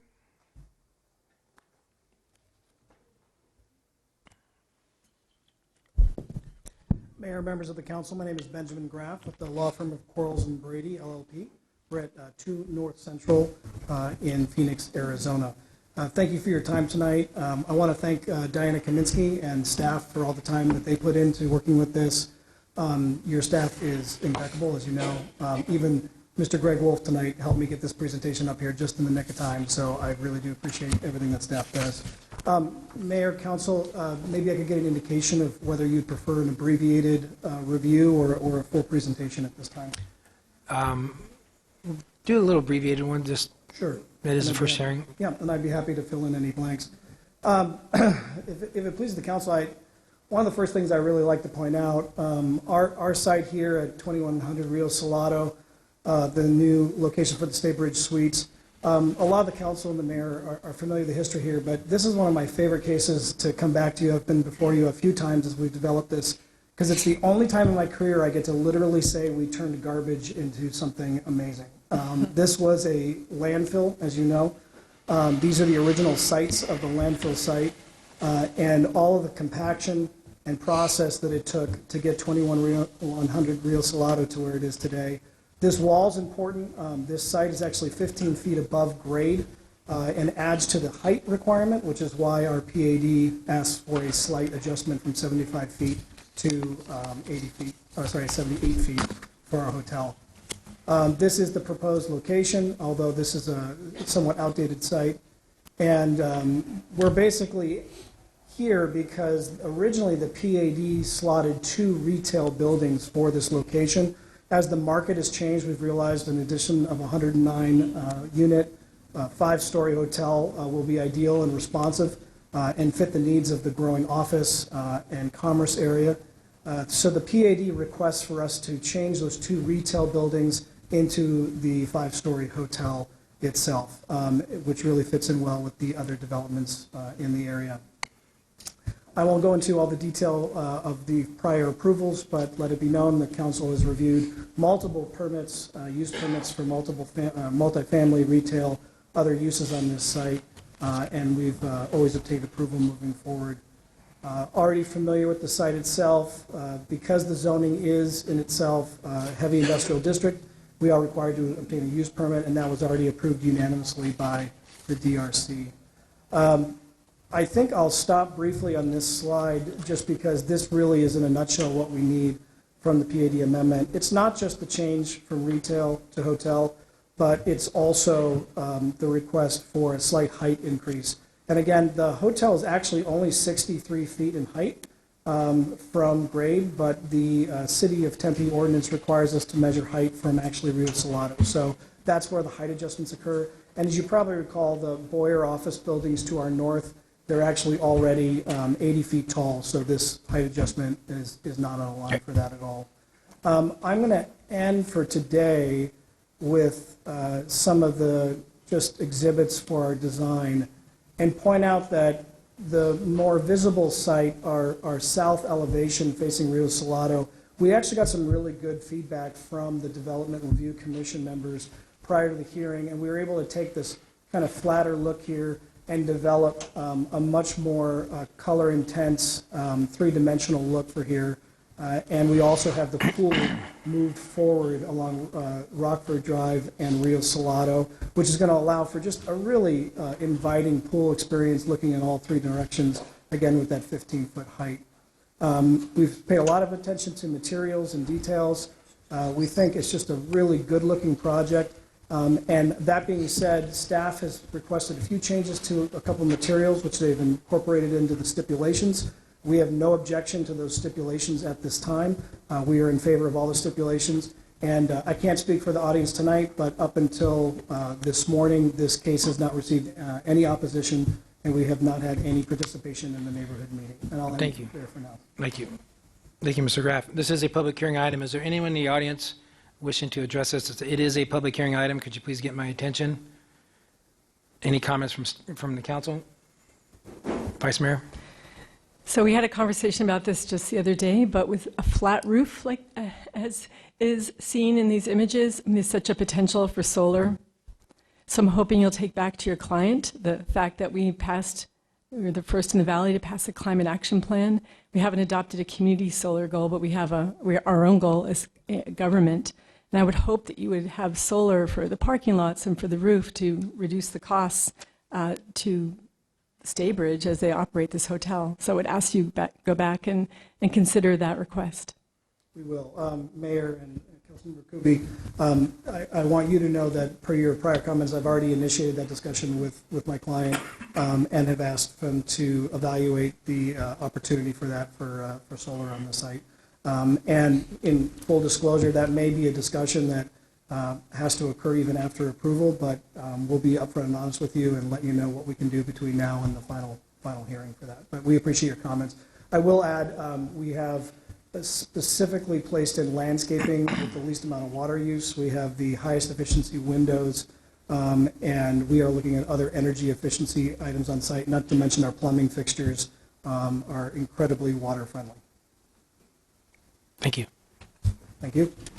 All right. Next item is our ordinance and items for second hearing and final adoption. Staff has asked that we delay items 6C1, 6C2, 6C3 regarding the Urban Code District Urban Code Master Plan and related general plan amendment to the May 7th, 2020 regular council meeting. Staff will be bringing back updates of the Urban Core on February 20th and March 19th work study sessions. Is there a motion to continue items 6C1, 6 through 6C3 to May 7th, 2020? It's been moved by Councilmember Navarro. Is there a second? Seconded by Councilmember Keating. All those in favor, please say aye. Aye. Aye. All those opposed, that motion passes 6-0. Next, following the items on the agenda is items scheduled for a second public hearing and final adoption. And those items were read and introduced on January 16, 2020, and votes will be taken tonight. Item 6C4 is to hold the second and final public hearing to adopt an ordinance for the medical marijuana amendment consisting of changes within the code that regulates the medical marijuana dispensary hours of operation in Tempe. The applicant is Harvest of Tempe. The first public hearing was held on January 16th. Would the applicant like to make a statement? Is Lauren? Okay, Lauren Niehaus, please come forward. Thank you, Mayor. Thank you, council members. My name is Lauren Niehaus, Government Affairs with Harvest Health and Recreation. I appreciate you giving me the opportunity to present a couple of weeks ago. I hope that everybody was able to see that presentation for those who weren't able to attend. I really wanted to just thank you guys for your opportunity for this process and for the staff who's been so great throughout the process, and open myself up for any additional questions that may have come up that were unanswered from our last presentation. Thank you. Yes, Councilmember Arredondo Savage. I just want to say thank you for the information. I really do appreciate the efforts and getting that back to me, so thank you Good, for that. absolutely. Glad And to thank get you, Ryan, wherever you are, for your information too, right there. Yes, thank you. You're welcome. Thank you. This is a public comment, and I do have one other additional card. From me? That was just me. Oh. Ryan Hurley. No, I did write a card for myself. I know I got that one, but I have another one. Okay, perfect. Well, thank you guys very much. Thank you. Next is we have Ryan Hurley. Please state your name and place of residence for the record. Thank you, Mr. Mayor, members of council. My name is Ryan Hurley. I'm here tonight on behalf of Holistic Patient Wellness Group. We operate a dispensary doing business as Soulflower Wellness on 1322 North McClintock. I'd like to thank the council for considering this change. This is the direction that other cities are heading. These are safe operations, and we're excited to hopefully be able to stay open a couple more hours and avoid the traffic jam and the congestion that happens in our facility around 8 p.m. every night. So I would encourage you to support this and ask for your support. Thank you. Thank you. That's all the cards I have. Is any other comments regarding public comment on item 6C4? Seeing none. Any comments from the council? Yes, Councilmember Keating. Thank you very much, Mayor. I will be supporting this item tonight. I just feel it makes sense to be in line with our neighboring cities. It's not that big of a change. We're missing out on additional revenues that we might get past 8 p.m. I don't see it really impacting Tempeans' quality of life really at all. So I will be supporting this item tonight. Thank you. Thank you. Any other comments? Is there a motion on item 6C5? It's been moved by Councilman Navarro, seconded by Councilmember Keating. All those in favor, please say aye. Aye. All those opposed, that motion passes 6-0.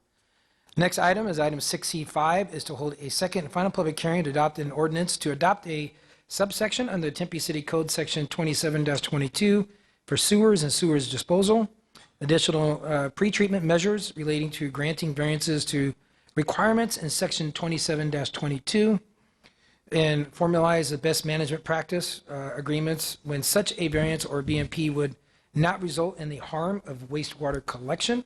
The first public hearing was held on January 16, 2020. This is a public hearing item, and I do have one card. Mr. Whit Harbor. Please state your name and place of residence for the record. Thank you. Hi, I'm Whit Harbaugh. I own and operate a Aloha Yogurt at 219 East Baseline Road in Tempe. I actually got a huge breath of fresh air today. I've been going back and forth with the Utilities Division for a few months now, trying to figure out a solution. I share a complex with 8 full-scale restaurants that all cook and utilize grease, fats, and oils. So there was a problem in the drainage near us, and they came through and looked at different things. And back in 2009, when I got my certificate of occupancy, we went through all the proper permitting and everything and had everything cleared, and we were not seen as a big enough contributor to the sewer problem. So we were not required at that time to have a grease trap or any grease installation deal. When I was reapproached, we found out about the problem, and we were kind of staring in the face. I hired an engineer, contractor, architect, and when we looked at it, our first 2 quotes came back at being $20,000 to $25,000, which for a small shop, I have 3 employees, took that as a big hit. It would close us down for over a week, and we at the time didn't really have the option to prove that our footprint into the sewer is very large. So something like this variance would be great for us. I spoke with the Utilities Division today. She encouraged me. I didn't know this happened in January, so I apologize for my absenteeism. But to come in and talk, since we kind of fit a perfect example of how this could utilize and keep us operating, as well as not put things down the sewer. We've gone over a couple options, and I encourage you guys to push this through so that we'll be able to take advantage of creating better policies and moving forward. Thank you. Thank you. All right, this is a public hearing item. Is there anyone else in the audience wishing to address item 6C5? Seeing none, is there a motion moved by Councilman Navarro? Is there a second? Seconded by Councilmember Arredondo Savage. All those in favor, please say aye. Aye. All those opposed, that motion does pass. Next item on our agenda is we're going to be public appearances. So according to the Arizona Open Meeting Law, the City Council may only discuss matters listed on this agenda for discussion and legal action. Matters discussed by the public during public appearances cannot be discussed by the City Council unless they are otherwise listed on this agenda for discussion and legal action. Exceptions allow for council members to ask staff through the city manager to review a matter or put a matter on a future agenda or respond to criticism at a conclusion of the open call to the public. Speakers must present at the podium. There is a 3-minute time limit per speaker. Speakers' visual aids and appearances by phone or recordings are not allowed. Members of the public shall refrain from making any personal, impertinent, or slanderous remarks and from becoming boisterous while addressing the city council or while attending the meeting. Unauthorized remarks from the audience, clapping, stomping of feet, yelling, or any other similar demonstrations are also prohibited. Violation of these rules will result in the removal of the city council meeting. I'd like to start the public process with a brief statement as well as an update on the criminal administrative investigations into the death of Antonio Arce. As a council, we have always maintained that the death of Antonio Arce was a tragedy, and while we have had to respect the process and state law, we also expressed our condolences to the family, and we know that they are hurting right now in light of the county attorney's decision not to charge former Officer Hine. The Arce family is left with a decision from the county attorney that does not provide them with a satisfying resolution, and that must be frustrating. I know that those of you here this evening are also frustrated with the county attorney's decision. While we cannot speak to the county attorney's decision not to charge Officer Hine, we did release the administrative investigation, and it found that former Officer Hine violated police policies and procedures, and former Officer Hine was found to have acted outside the scope of his training, and had he not resigned, he would have faced discipline for his actions that led to the death of Antonio Arce. Moving forward, I firmly believe that my role, as well as the council's role, lies in helping our community come together and continuing to build a Tempe that is safe and that focuses on our core values of mutual respect and understanding. And currently, we are working with Pastor Andre Miller on a community conversation. And our first community conversation will be March 3rd. There will be more to come on that information on that forum. But at this time, I would like to ask Pastor Andre Miller if he could come forward to the podium and have a few comments for us. Pastor Miller. Thank you, Mayor, Vice Mayor, and Council. The Antonio Arce case has pushed the community and the city to a point where collaboration, transparency, and changes are a must.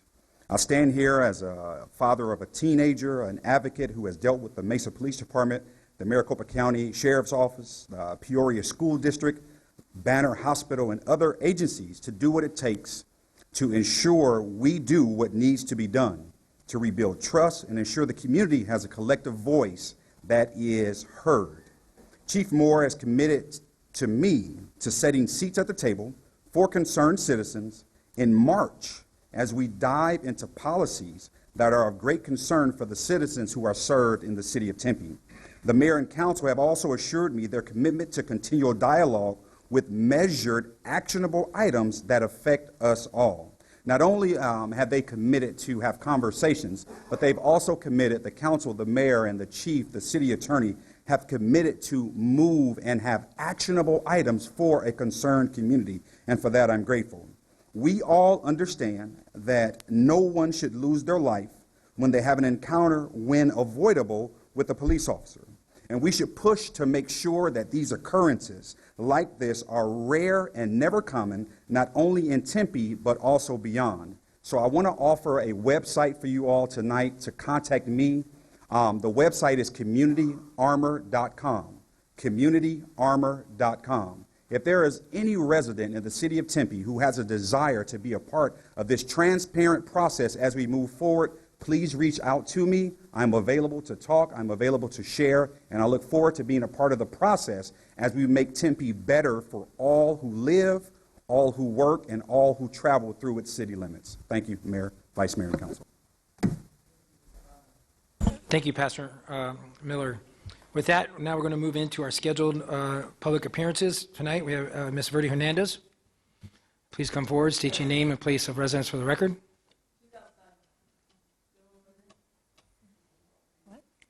She can come in.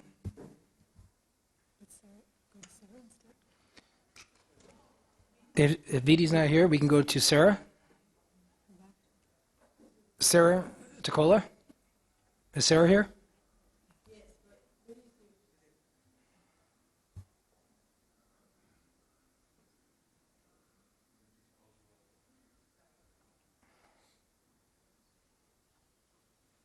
Hi, good evening. Please state your name and place of residence for the record. Yes. Good evening, everyone. My name is Viridiana Hernandez. I am from Phoenix. And I am here today, I am the Director of Poder in Action, which is an organization that works across the state, but specifically in Phoenix right now, advocating for changes in police departments.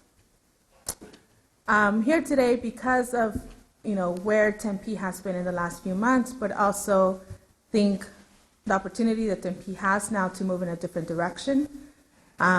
As an organization that works with police departments, that works with people of color, that works with people who have been hurt and feel a lot of pain in their interactions with the police departments. We know that this is hard overall, but we also know that the trust between communities and policing are fastly growing in distance and deteriorating because both of the televised and the non-televised incidents that people of color, specifically young people and women, have experienced. And so today we're just here, a few weeks ago, Mayor Mitchell, we heard your support and commitment for civilian oversight of the Tempe Police Department, right? A civilian oversight that would allow firing power and subpoena power. And that is, when we heard that, that's something good that we wanted to just echo, that cities across the United States are facing this crisis in this moment, that are in this place of wondering what do we do when the distrust between the new majority and police department is growing, when there is very little, sometimes hope of how do we move forward in these moments. And so just wanted to come and offer up our experience and also our support and what are some ways that we can move forward. We work with different cities nationally and in collaborations, but also with Phoenix Police Department, and sometimes it is more friendly, sometimes it is less friendly, but we have been able to work together. I think the most critical voices and people directly impacted are necessary, because that's how we know when we're truly moving forward, when the most critical voices and people and families who are in pain and hurt can agree with the changes that are happening. Some steps that we recommend is for a few review and assessment of the police department policies with national best practices, specifically around the use of force policy, immigration enforcement, the report writing policy, the transparency protocol after critical incidents, the family response and the communication with families after critical incidents, a review of the practices of early intervention system, of the de-escalation practices and policies, of mental health calls response and practices. Those are just some areas that are both in policies and practices that can be reviewed by the city of Tempe that have been done in several other places. Sorry, is it time? Okay. It is, if you can just wrap up. Okay. And just to finish that, that work must be done, but it must be done with the families that are directly impacted. It must be done with community groups that are the most invested in this issue. It cannot be done by the city alone. So we just wanted to follow up and offer our support in any of that process and hope that you take the steps necessary to start moving Tempe in the right direction. Thank you. Next is Sarah Tacola. And just so everybody knows, everyone has 3 minutes, and then if you could, there are the lights, so you guys, green and then yellow's about 30 seconds left. Thank you. So I'm happy to see that you have learned from this experience. It's sad that it took a death of a 14-year-old, but perhaps his loss will prevent many others. Mayor Mark Mitchell, at the January 29th youth-led Tempe Candidate Forum, you said you support a citizens review board that has subpoena and firing power, and that the composition of the board would be those most impacted, communities of color. Is that true, Mayor? Yes, that's something that we're going to work on with our forums, and we're going to actually work, and I'm glad that Vita spoke earlier, so we can work with her, so we can have those community forums with Pastor Miller. Because if that's true, we're happy to hear that, and we would like to be on that same page. So we're wondering, how are we going to get the ball rolling? Because we understand that you currently have a use of force committee that does not have firing power. We understand that subpoena power will take a change to the city charter, and we don't even necessarily need subpoena power if we have firing power. We also like to make sure that we have a seat at the table. And I think that you have a great model to look after that we're working on right now in Phoenix with Phoenix's Civilian Review Board, which we're drafting with District 8 in a community coalition. We would like to see a similar community coalition here. And it's really important that, that it's not just a few tokens chosen, but that we all have a seat at the table, especially those of us who've been here since day one. In addition, we want to make sure that with the Civilian Review Board, it has the same pillars that we're pushing for in Phoenix, that it is independent, investigative, transparent, and community-driven. In addition, we need to see a change to the use of force policy that allows not only Antonio Arce's life to be taken and the officer to go free, but also allowed Dalvin Holland's life to be taken. Currently, the use of policy has, throughout the document, the idea that if there is a reasonable belief, one can use violence even to the point of death. Reasonable belief is a subjective term. We need to take out the subjectivities in the use of force policy, because it is through the subjectivities that bias and racism is allowed to come in, and how officers are able to continue to get let off after murdering. We also want to make sure that deadly force is to never be used on children at any cost, nor is it to be used near children like we saw with the Oak Creek case. Thank you for your time, and I look forward to us continuing this conversation. Thank you. That's all we have for scheduled public appearances. For unscheduled, I have some cards in front of me. Mr. Darian Barrett. Hello, Mayor. I'm here a year and some weeks later after the death of Antonio Arce. I'm glad you guys spoke up about, Josephine violating the code of conduct of use of force policy. What I don't agree with is how long you guys bit your tongue and held it. I want to thank Sarah for mentioning Dalvin Hollins. His federal case is actually starting in like 4 weeks. I was informed by his mother, so I'm going to be focusing on him a lot more. Antonio Arce, you guys said that you're going to work on retraining your officers.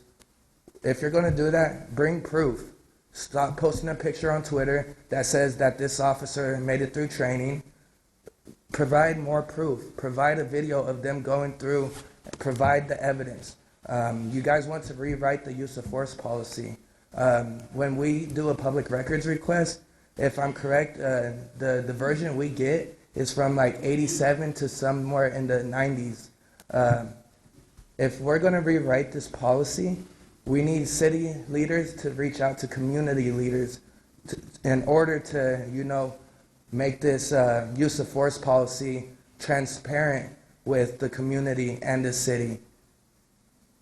We need, we can't be biting our tongues, Sylvia. It was a long time, and you did it with Dalvin Hollins. You too, Mike Pulley. And in this case, it wasn't the gun that killed Antonio Arce. It was Josephine, a mentally ill person that you guys let back onto the force plenty of times within a 3-month period. Sylvia, you should have, even if it was before, Mike Pulley, you've been around. You should have known to tell your police chief that Officer Josephine is not stable and fit for the community. I know Sylvia has heard me say it last year that Officer Josephine was unfit for for his job. I've requested to meet with her. It was brought to the attention that I should meet with her with someone. This use of force policy needs to be brought to the attention with the community. Other than that, I respect the fact that you guys did acknowledge the use of force policy being violated. Just, from here on, continue what you're doing. Continue spreading the word that we want to hear, not what you want to provide. I know you can only provide so much, but if you work with the community will work with you. Thank you. Thank you. Next is Queen Love. Could you please state your name and place of residence for the record?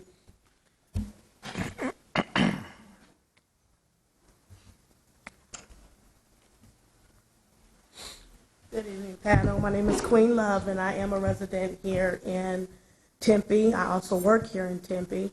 I am here to support Puentes as well, but I'm also a mother of 4 young men. And so therefore 2 of them are with me. Where my direct concern is what has occurred. And it hasn't just occurred in Tempe, it occurs everywhere across the world. My question is, when does it stop? When does the excuses stop? When does we allow these individuals, I call them monsters, anybody that's a murderer that can murder a 14-year-old child, that's running away from them, that's not harming, that's not a threat. When do we stop making excuses and covering their tracks? When does that stop? Because we can acknowledge and we can acknowledge and we can acknowledge. People are paying taxes for the very organization to protect and serve. This is another form of bullying, and they have campaigns against bullying. So it's almost like they're contradicting. We're contradicting ourselves. It's okay to bully in one area, but it's not okay to bully in this area. When does all this foolishness stop? We do appreciate that you recognize it, but any human of any type of heart would acknowledge that a child is not a threat to an adult. It's not a gang members. Everybody's not gang members. When does it stop? And that's my question to the council. When are we going to come up with a solution to stop having all these discussions that's going nowhere with no results? We're having all these discussions with no results. When do we come to a medium to say, this stops? No, you can quit, but you will not have your pension. You will not get paid to murder. You're going against your own policy. You're going against your own policy when you can murder and go home and get paid for it. To me, that's just disrespectful to life in general. Why do we as mothers have to fear that when our children, because my sons, they don't even look 17. They look like grown men. And to an officer that may have some type of chemical imbalance, he's going to find a reason to approach them. And because they've never been in trouble with the law, he's not going to know how to respond besides yes, sir, or no, sir. And then he's going to find a reason for that may be offensive, maybe in his tone, maybe in his stance, maybe in his posture. My 17-year-old is 6'4". My 17-year-old is 6'4". That could be very intimidating to a mentally ill officer. When does this stop? What is the protocol? What's the policy? Where do we go from here? Because it's not just this young man that died, but it's all over. Thank you, Queen Love. Thank you. Next is Evan Harrison. Please state your name and place of residence for the record. After Evan, on deck is Nos Paz.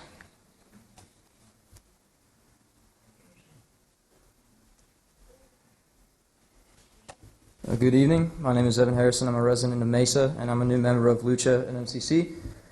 And what was I? So Antonio Arce was shot and killed by Officer Joseph Hine.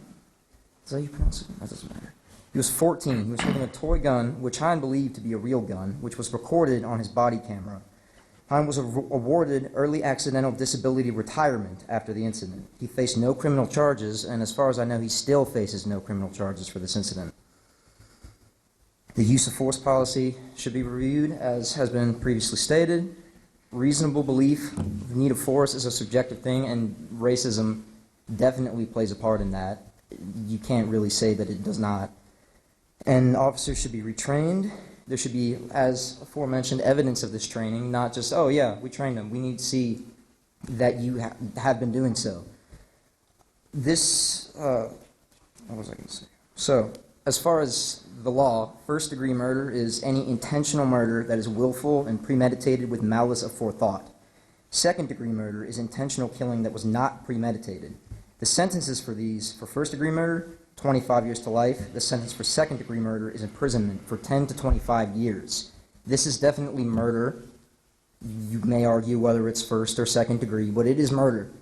I can't, if I go and I stab someone with a knife, that's murder. And people use excuses about police officers, about the stress of the job, and you don't know what the situation was, and which I can understand to a point. But if I teach martial arts to children, if I hit one of my students, that's illegal, that's abuse, and I need to be responsible for that, and I will be held accountable for that. My mother's a physical therapist. If she doesn't do her job right, if she abuses one of her patients, she will be held accountable for that, and she will most likely be charged with a crime. So we need to hold the police to the same standards that we hold ourselves and other people. I think that's all I have to say. Thank you for your time. Good night. Nose pause. Please state your name and place of residence for the record. And then on deck is Oman Lee. Hi, board members. You're gonna have to bear with me because I'm low-key dying, but yes, my name is Nas Paz. I'm an active member of Lucha and a student at MCC. This directly affects me because being a Latino man who happens to be a part of the LGBT community, you know, I think to myself, am I next? You know, Antonio Aris could have been my brother or my friend or anybody that I care about. I'm here because in the name of victims who died of police brutality like Sandra Bland, Philando Castillo, Maya Hall, Paco Valdez, those are victims of police brutality. And board members, we are here to represent our communities of the marginalized. We are here because we demand justice. We demand that justice be served and not in the favor of the law, but of the marginalized. Thank you. Oman Lee. And then on deck is Kathy Mancini. Please state your name and place of residence for the record. Hi, my name is Amon Lee. I'm from Tempe, Arizona. And I wanted to talk about two matters that recently happened. One on January 28th, where I encountered a Tempe police officer who stopped me and some sort of mistaken identity thing, where he mistaken me for somebody who was 6'6", and detained me against my will, also holding up the city bus, which I was about to board. Second thing that I wanted to address was on February 4th. I don't know if anyone saw it in the news. The 4-year-old boy that was picked up, tossed, and kissed. That was my son. Horrible story the way they wrote it up in the news. I did chase the man down on foot, corner him inside the store till the police came. He was arrested. They charged him with felony assault against a minor to let him go on Saturday morning at 5:30 a.m. and drop charges. And I got no answers as to why this occurred, as I've had no answers as to why this officer detained me, and no one responded to my complaint. No one, nor did his superior respond to my 2 phone calls, nor did the chief of police respond to my single phone call, and I still have not yet heard anything from Internal Affairs. That's it. Thank you. Thank you. Catherine Mancini.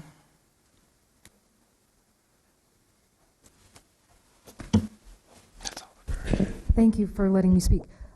Quickly, I'm just going to reiterate what I've been requesting for about 20 years now, is that I request that all public safety staff, excuse me, sorry, I forgot to tell you, I'm a lifelong resident of Tempe, Arizona. I'm a volunteer justice and mental wellness advocate. I'm going to reiterate that I've been requesting for about 20 years now that all justice and law enforcement staff be crisis intervention trained. I think we've gotten about 30% of that now, and there is no reason that we can't focus on that sort of training. It's a 40-hour, 1-week training It's very minimal in nature. It is offered by a nonprofit organization called CIT. Seattle is 100% trained in their force. I'm not sure why we consider ourselves a innovative and forward-thinking, justice-oriented community.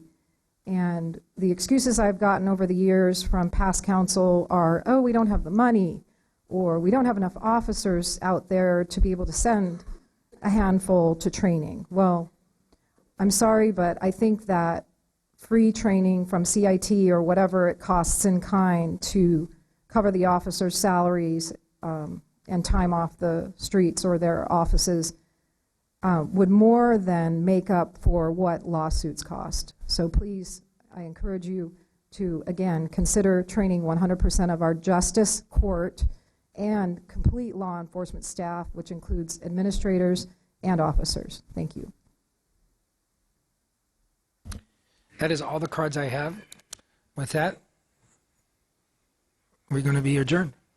Yes? Don't we have that opportunity? Oh, we do. So we're prescribed. Vice Mayor Sorry. Cubey? Sorry. We're prescribed in what we can talk about. We can respond to criticism, and we can direct the city manager to take some action if there's consensus here in the council.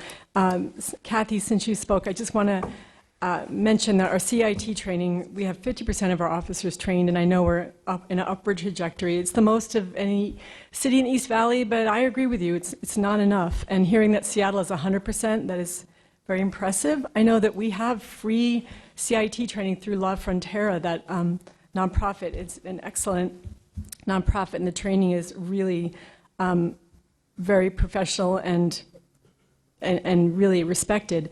So I do want to instruct to see if we have consensus to have our city manager look into this, look into the CIT training, and find out what is the plan to increase from 50%. Recognizing that 50% is better than a lot of other cities in the East Valley. What is our plan? Because you're right. I mean, we should be at 100%. We should have a performance measure, perhaps. But what I'm asking the city manager, if we have council consensus, is to look at CIT training and get a report back at a future session or a Friday packet. Okay. And that's one thing. Okay. And then, and also I wanted to talk about some of the, again, I'm trying to work within the prescribed rules that we have here with public comment, and I want to very much respect that. But hearing, this has been such a devastating time in our city. And this happened, and how could it happen, and how can we prevent it from ever happening again? So we're talking about community conversations. We're talking about, and Pastor Miller, so glad to have you as a partner in our city. I respect you so much, and your words are felt deeply by me. But I think in addition to the community conversations, and we're talking about, quarterly forums and quarterly meetings and establishing a stakeholder group, I think we have to, I am saying this, but I would like to ask our city manager to have staff and stakeholders conduct a thorough and comprehensive review of our police policies and procedures and present that at a future work study session. With the quarterly meetings we're going to have, we'll have a community conversation, we'll have other quarterly meetings that will embrace the entire community, and we want to hear from everybody. We still need information. I, for one, I'm a city council member of 5 years. I don't know what our police policies and procedures are. Maybe I was informed and got a book at one point, but I honestly don't know what they are. And I want to have a clear understanding, and I know there are lots of groups, and PODER is one of them, that are subject matter experts. They bring passion and hurt and anger, but they bring subject matter expertise, and they're lending that subject matter expertise to the city of Phoenix. And there's been bumps on the road, but we know there's progress being made. We also have amazing expertise in our community. We have Charles Katz, he's the Watts Family Director of the Center for Violence Prevention and Community Safety, and a professor in the School of Criminology. He just came out with a book very recently, 13 Key Reforms in Policing. He's a resource right here in our community. So I would ask, if I have council consensus and realizing I need to have a majority of the council here today, that in addition to the plans that we have with Pastor Miller, that we have a comprehensive review of Tempe Police Department policies and procedures, and that they presented at a future work study session and placed on the agenda.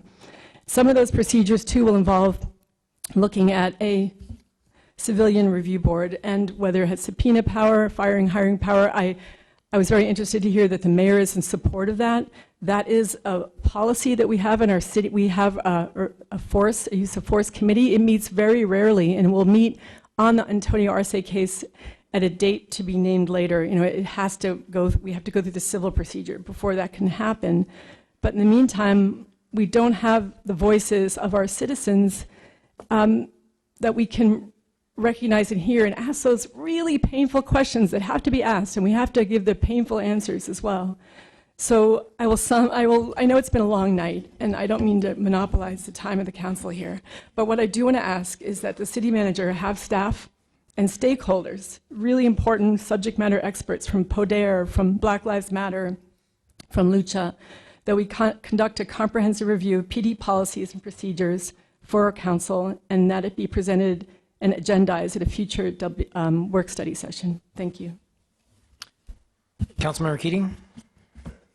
Thank you very much, Mayor, and thank you, Vice Mayor Kuby. You know, we acknowledging that we're very limited in what we can say. I just wanted to thank you all for taking time to be here today to speak to this council.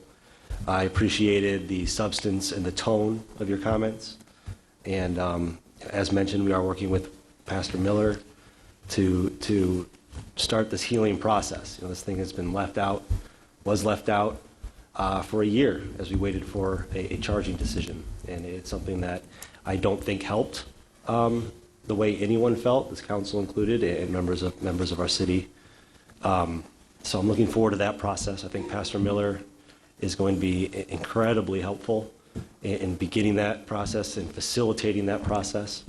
And I'm looking forward to what these conversations bring as far as policy changes and other actionable items that we can enact as a city and as a community to do everything we can to prevent further tragedies. So again, thank you for being here tonight. I'm sure this is not how you would like to spend your Thursday evening, but it's important that these conversations are had. Councilman Navarro. Thank you, Mayor. You turn your mics off. Thank you, Mayor. I appreciate the comments. I appreciate the dialogue tonight. Frustrating, and but the thing that I think this council is looking forward to is making improvements. We want to be a city that other cities can recognize that we can make changes. We want to be a city that recognizes that we can do better in various different ways. So that's our challenge. I think we're going to have a great discussion and make actionable items happen. We need everyone to be part of this, and we need to make sure that we're making the best policies we can to keep people safe and to make sure that we are going in the right direction. But I hope that this could be a template for other cities to follow. Thank you. Councilmember Arredondo Savage. Just really quick, Mayor, and I just appreciate my colleagues and some of the words that they said, and I certainly do appreciate you all being here, and a great appreciation for Pastor Miller to want to get involved and really help us move us forward. I think this is going to be part of the healing process, but part of the better process in the sense of how we become a better organization, and we keep our community safe, and we do it in the right way with transparency and inclusion, which I believe Tempe is all about, but we can always do better. So I look forward to what those steps are. I look forward to seeing what some of the recommendations are after a lot of this dialogue takes place, and I know you all will see change in the future. And I think you can count on that, and I think you can count on that from this council. So I look forward to the process moving forward.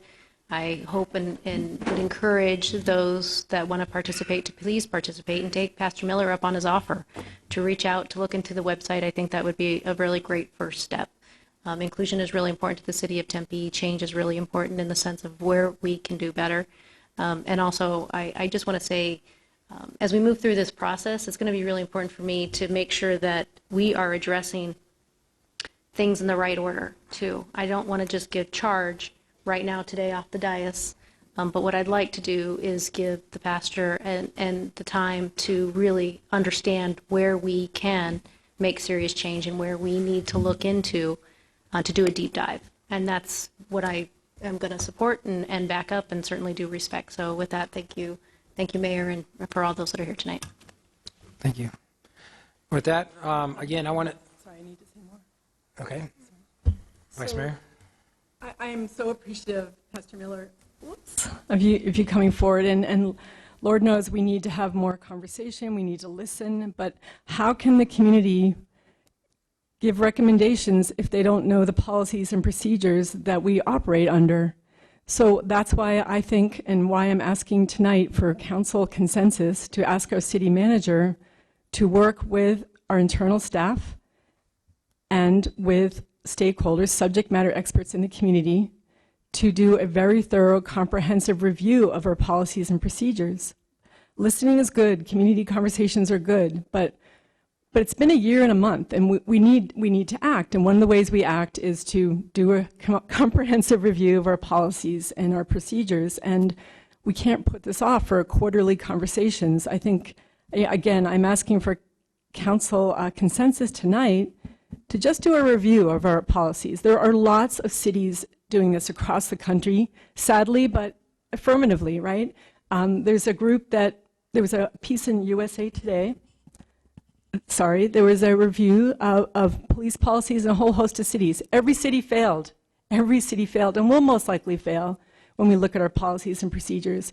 But that's the point where we start with a serious digging deep into our structure, the way we think about things. I mean, difficult conversations that we'll have to ask of ourselves as a council too.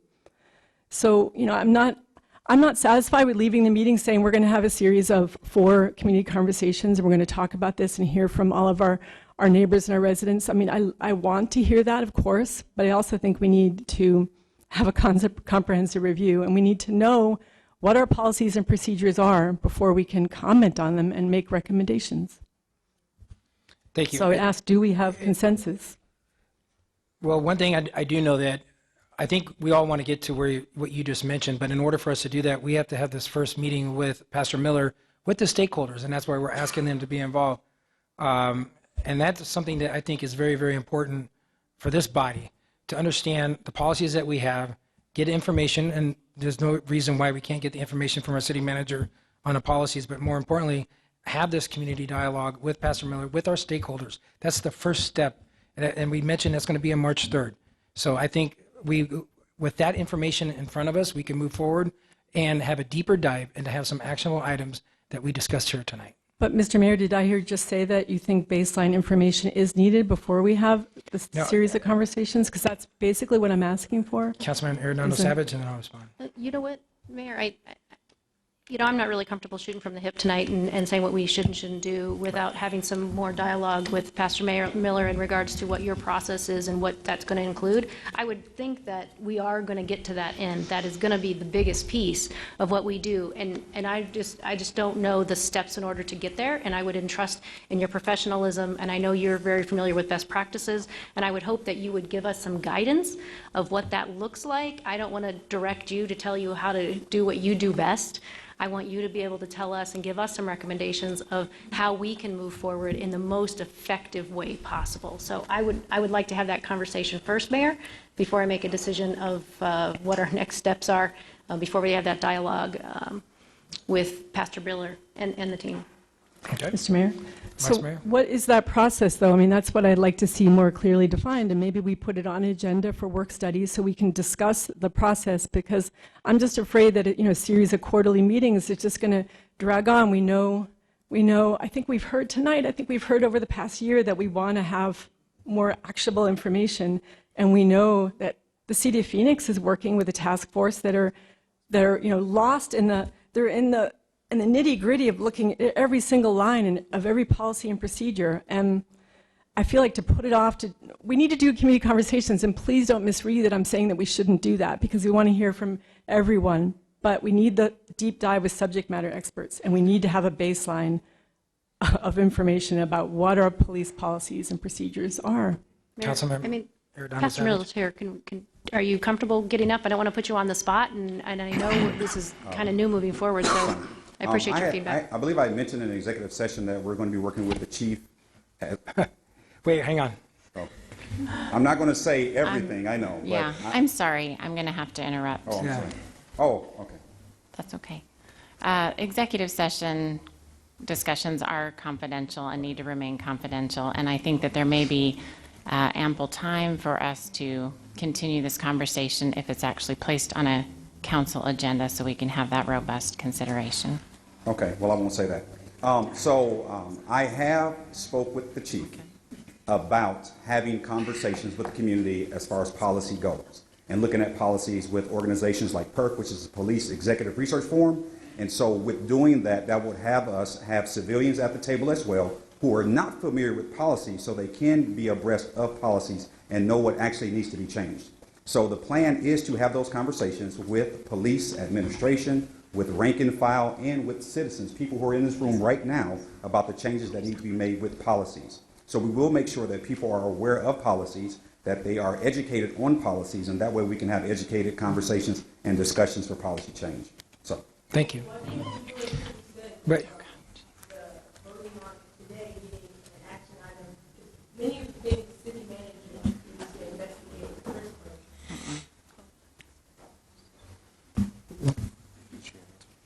go ahead. You want to, Sarah? Is she going to answer? Judy? Judy? What? There's a reason. Not to vote, but to seek consensus to ask the city, because that's what we can do today with our kind of prescriptive agenda and the open meeting laws.